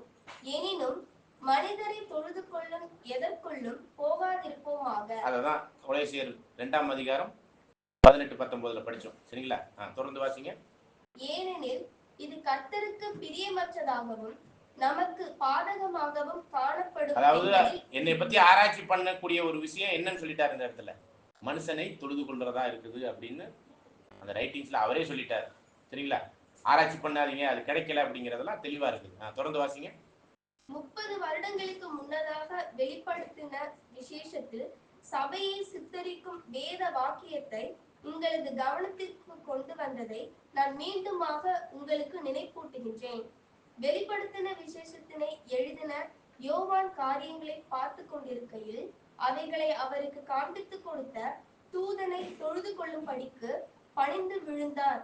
மற்றும் தூதனோ, நீ இப்படி செய்யாதபடிக்கு பார், உன்னோடும் உன் சகோதரரோடும் தீர்க்கதரிசிகளோடும் இந்த புஸ்தகத்தின் வசனங்களை கை கொள்ளுகிறவர்களோடும் கூட நானும் ஒரு ஊழியக்காரன் என்றார். வெளிப்படுத்துதல் 22ஆம் அதிகாரம் 9வது வசனம். ஆகையால் அருமையான நண்பர்களே, நம்முடைய பரமபிதாவும் நமது பரம கர்த்தரும் ஏதேனும் அளவில் சகோதரர் ரசலை பயன்படுத்தி உள்ளார்கள் எனில் அப்படி பயன்படுத்தப்பட்டதற்காக அவர் மிகவும் மகிழ்ச்சி கொள்கிறார் மற்றும் நன்றி ஏறெடுக்கிறார். இன்னும் அவரை பயன்படுத்த கர்த்தர் பிரியப்படுவாரானால் கடைசி மூச்சு வரைக்கும் தான் பயன்படுத்தப்படுவதில் மகிழ்ச்சி கொள்வார். ஆனாலும் அவருக்கு எந்த தொழுது கொள்ளுதலும் தேவையில்லை, தகாத வணக்கம் எதுவும் அவருக்கு தேவையில்லை, அவருக்கு பாராட்டு எதுவும் தேவையில்லை. கர்த்தருடைய சகோதரர்களாய் இருப்பவர்கள் அனைவரின் அன்பை அவர் பெற்றுக் கொள்வதிலும் மற்றும் தேவன் வாக்களித்துள்ளதான மகிமையான காரியங்கள் அனைத்தையும் அடைய நாடுபவராகவும் நமது தேவனாகிய கர்த்தரால் அழைக்கப்பட்டவர்கள் யாவருக்கும் மிகுந்த சந்தோஷத்திற்கு ஏதுவான நற்செய்தியை சொல்லிட நாடுபவராகவும் காணப்படும் அனைவரோடும் கூட உள்ள சக ஊழியனாக கருதப்படுவதிலும் அவர் மகிழ்ச்சி அடைவார். ஓகே, ஆகவே இந்த ஒரு காரியங்களை புரிஞ்சுட்டு நம்ம தூதர்களுக்குரிய உண்மையும் உத்தமமான அந்த ஒரு ஊழியக்காரர் அப்படிங்கிற ஒரு விஷயத்துல வாட்ச் டவர் பைபிள் மற்றும் ட்ராக் சொசைட்டியினுடைய விஷயம் தான் 7ஆம் சபையினுடைய அந்த ஒரு காரியத்திற்குரிய தூதரா இருக்கிற அந்த பிரதிநிதிகளா செயல்படுறாங்கிறத இதை புரிந்து கொள்கிறோம். ஆகவே இப்ப நம்ம அந்த தூதர் அப்படிங்கிற ஒரு விஷயத்துல கூட இந்த சுவிசேஷ யுகத்துல சபையை தான் தூதனாக பயன்படுத்தி இருக்கு. சரிங்களா? வானலாவிய தூதர்களுக்கும் சரி, பூமியில உள்ளவங்களுக்கும் மற்ற ஏனையர்களுக்குமே அறுவடையின் காரியத்துல தூதர்களாக சத்தியத்தை சொல்லுகிற சபையினுடைய காரியத்தில் உள்ள தூதர்களை தான் சொல்லப்பட்டிருக்கு. சரிங்களா?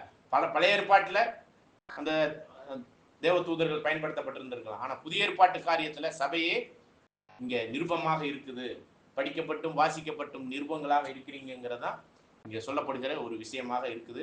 இதை புரிந்து கொண்ட காரியத்துல அந்த உண்மையும் உத்தமமான அந்த ஒரு ஊழியக்காரன் அப்படிங்கிறது இந்த பாடத்துல நம்ம என்ன புரிஞ்சுக்கிறோம்னா, ரீப்ரின்ஸ் நம்பர் 4483 நம்ம தனி பாடமா பார்க்கணும்.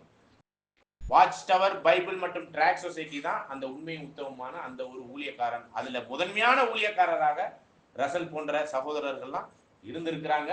அவர் மட்டும்தான் அந்த தூதன் அல்ல, பன்மைக்குரிய எல்லா அந்த ஊழியத்தை செய்கிறவர்களுமே யாருதான்? யாருதாங்க?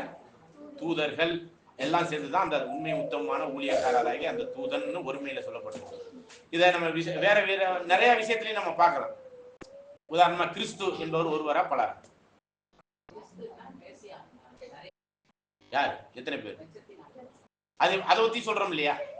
கிறிஸ்துங்கிற ஒருத்தர் தான். ஆனா என்னன்னு சொல்லப்படுறது? அது பன்மையில சொல்லப்படுது. இப்ப யோவான் ஸ்நானகனை நிழலுக்கான பொருள்ல சொல்லும் பொழுது 2ஆம் வருகையில யோவான் ஸ்நானகன் யார்? நிழலுக்கான பொருள்ல ஒரு பாடம் நீங்க கேட்டு இருந்திருக்கலாம். யோவான் ஸ்நானகன் யார்? ஆண்டவராய் யேசுவா மெசியாவுக்கு ஞானஸ்நானம் கொடுத்தவர். 2ஆம் வருகையில அவர் எதற்கு அடையாளமா இருக்கிறார்? இல்ல நான் வந்து அவங்களுடைய ரட்சிப்பை பத்தி பேசல. நிழலுக்கான பொருள் இல்ல. யோவான் ஸ்நானகன் ஆண்டவருடைய 2ஆம் வருகையில எதற்கு அடையாளமாக இருக்கிறார்? பாடம் கேட்டதில்லை. சரிங்களா? ஓகே, நம்ம அதை வேணா அப்புறம் பார்க்கலாம். இது மல்கியா 3ஆம் அதிகாரம் 4ஆம் அதிகாரத்துல சபைக்கு அடையாளமாக இருப்பதாக வாலிமரி பிரின்ஸினுடைய விளக்கங்கள் இருக்கு. யோவான் ஸ்நானகன் என்ற ஒருவர். அப்ப இங்க யோவான் அப்போஸ்தலன் கூட இங்க எதற்கு அடையாளமா ரைட்டிங்ஸ் எல்லாம் இருக்குன்னு பாத்தீங்கன்னா 7ஆம் சபைக்கு.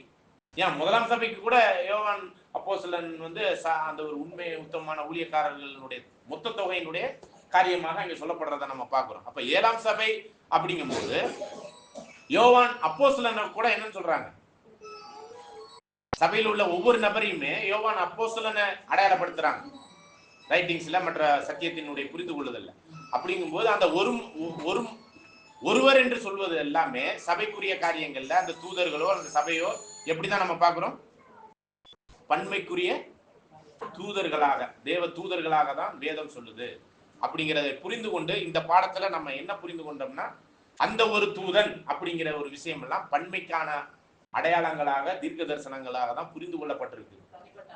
ஆள் இல்லைங்கிறதான். அப்ப இதுல நம்ம அடுத்த கூடுகைக்குள்ளாக இந்த தூதர், அந்த உண்மை உத்தமமான தூதர்கள், அந்த முதன்மையான ஊழியக்காரர்களை பற்றிய பாடத்துக்குள்ள போகும்பொழுது நம்ம என்ன ஒரு விஷயத்தை நம்ம கண்டுபிடிக்கலாம் அப்படின்னா, பிதாவாகிய தேவன் யேசுவா மெசியாவுக்கு கொடுத்து, யேசுவா மெசியா ஒரு எக்ஸ் என்ற தூதன் கிட்ட கொடுத்து, எக்ஸ் என்ற தூதன் யோவான் அப்போஸ்தலன் கொடுத்து, அது புத்தகமா வந்திருக்கு. அந்த எக்ஸ் என்ற தூதன் யார்? இதே வெளிப்படுத்தல் 22:9 கூட படிக்கிறோம். அதை கூட படிங்க அந்த வசனத்தை. அதே மாதிரி 19:10 படிச்சோம். அவர் காலில் விழுந்துட்டார் இல்லையா? யார் காலில் விழுந்துட்டார்? யோவான் அப்போஸ்தலன் யார் காலில் விழுந்துட்டார்? ஒரு தூதனுடைய காலில். அப்ப அந்த ஒரு காரியத்துல அந்த எக்ஸ்ங்கிற தூதன் காலில் தான் யார் விழுந்திருக்கிறார்? யோவான் அப்போஸ்தலன் விழுந்திருக்காரு. 22:9 படிங்க.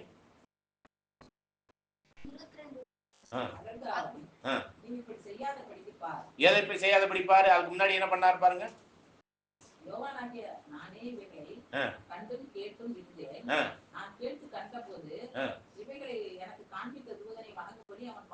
பாருங்க, இதெல்லாம் காமிச்சு, இதெல்லாம் கொடுத்து எழுதி வைக்கன்னு சொல்லி காமிச்சார் இல்லையா? அந்த தூதனை வணங்கும்படி நீ இப்படி செய்யாதபடிக்கு பார், உன்னோடும் உன் சகோதரர்களோடும் தீர்க்கதரிசிகளோடும் இந்த புத்தகத்தின் வசனங்களை கைக்கொள்ளுகிறவர்களோடு கூட நானும் ஒரு ஊழியக்காரன். நானும் உன்ன மாதிரி ஒரு ஊழியக்காரன் தான். பரலோகத்தில் உள்ள தேவ தூதன் இல்ல, பூமியில உள்ள உன்ன மாதிரி மனுஷத்தன்மையில உள்ள ஒரு ஊழியக்காரன் தான். அப்படிங்கறதான் அந்த வெளிப்படுத்தல் 1ஆம் அதிகாரத்துல பார்க்கக்கூடிய 1வது வசனத்தினுடைய எக்ஸ் தூதன்கிறவரை தான் நம்ம பார்க்கிறோம். இந்த எக்ஸ்ங்கிற தூதனை நம்ம கண்டுபிடிப்போம், நிச்சயமா கண்டுபிடிச்சிருவோம். தேவன் இதெல்லாம் சொல்லி இருக்கிறாருன்னா, இத்தனை இடத்துல இந்த தூதனை பத்தி சொல்லி இருக்கிறாருன்னா நிச்சயமா அதற்கான ரகசியங்கள் சத்தியங்கள்லாம் தெளிவா நம்ம புரிந்து கொள்ளலாம். அதே மாதிரி இந்த 7 சபை 7 தூதர்கள்ங்கிற காரியத்துல உள்ள விஷயத்த நம்ம எரேஸ் பண்ணிடுவோம். இதுவரை கற்பிக்கப்பட்டிருக்கிற விஷயத்த நம்ம என்ன பண்ணுவோம்? நம்ம சைலண்ட்ல போடுங்கம்மா, சரிங்களா? அப்ப இதை என்ன பண்ணிடுவோம்? எரேஸ் பண்ணிட்டு உண்மையான சத்தியத்துக்குரிய ஆராய்ச்சிக்குள்ள வேணா போறதுனா போகும். ஆனா உண்மையான சத்தியத்துக்குரிய ஒரு விஷயத்துல தலையாய் கிறிஸ்துவுக்குள் நாம் இயக்கப்படணும். அன்போடு சத்தியத்தில் கணுக்களாக இணைக்கப்பட்டு தலையாய் கிறிஸ்துவுக்குள்ளாக தான் நம்ம இயங்கணும். முடிஞ்சு ஒரு தனித்தனி நபரினுடைய எந்த ஒரு விஷயத்தையும் நாம் செய்யக்கூடாதுங்கிறதா இந்த இடத்துல நம் பாடமாக புரிந்து கொள்கிறோம். இது நம்முடைய பந்தய பொருளை இழக்கக்கூடிய ஒரு விஷயமாக இருக்குதுங்கிறதையும் புரிஞ்சுக்கோங்க. இப்படிப்பட்ட ஒரு ஆராய்ச்சியை பண்ணக்கூடாது என்பதுதான் வாட்ச் டவர் மற்றும் பைபிள் ட்ராக் சொசைட்டியினுடைய பிரதிநிதிகளும் அதனுடைய பிரசிடென்ட்டுமா இருந்த ரசல் பிரதருடைய எண்ணமாக கூட இருக்குது. இது தவறு என்று அவரே சொல்லியிருக்கிறதையெல்லாம் நம்ம பார்க்கும் பொழுது அந்த தவறுன்னு சொன்ன விஷயத்தை நாம் என்ன பண்ணக்கூடாது, செய்யக்கூடாது என்பதை புரிந்து கொள்ளலாம். சரிங்களா? ஆகவே இது இது ஒரு தொடர் பாடமாகவே நம்ம வச்சுக்குவோம். இது இன்னும் ஒரு 3-4 பாகங்கள் இருக்கும். அதனால இது தொடர் பாடமா வச்சுட்டு இந்த ஒரு கூடுகைக்குரிய இந்த ஒரு ஆராதனை பகுதியில உண்மையும் உத்தமமான அந்த ஒரு ஊழியக்காரன் யார் அப்படிங்கிற ஒரு கேள்விக்குரிய விஷயத்துல உங்களில் முதன்மையா இருக்க நினைக்கிறவன் உங்களுக்கு ஊழியக்காரனாக இருக்கட்டும் என்கிற ஒரு விஷயத்துல யார் வேணாலும் பண்மையில தான் இந்த ஊழியக்காரர்கள் வருகிறார்கள். அறுவடை உலகத்தின் முடிவு அறிக்கிறவர்கள் தேவ தூதர்கள். தேவன் தாமே கிருபையோடு நம்மளை ஆசீர்வதிப்பாராக. இப்படிப்பட்ட ஒரு விக்கிரக ஆராதனைக்குள்ள போறதுனால நம்முடைய பந்தய பொருள் இழக்கிறோங்கிறத பத்தி தயவு செய்து புரிந்து கொள்ளுங்கள். நம்ம தெளிவான சத்தியத்துக்குள்ள வழி நடத்தப்படுறோங்கிறத நாம் புரிந்து கொள்ளலாம். நன்றி.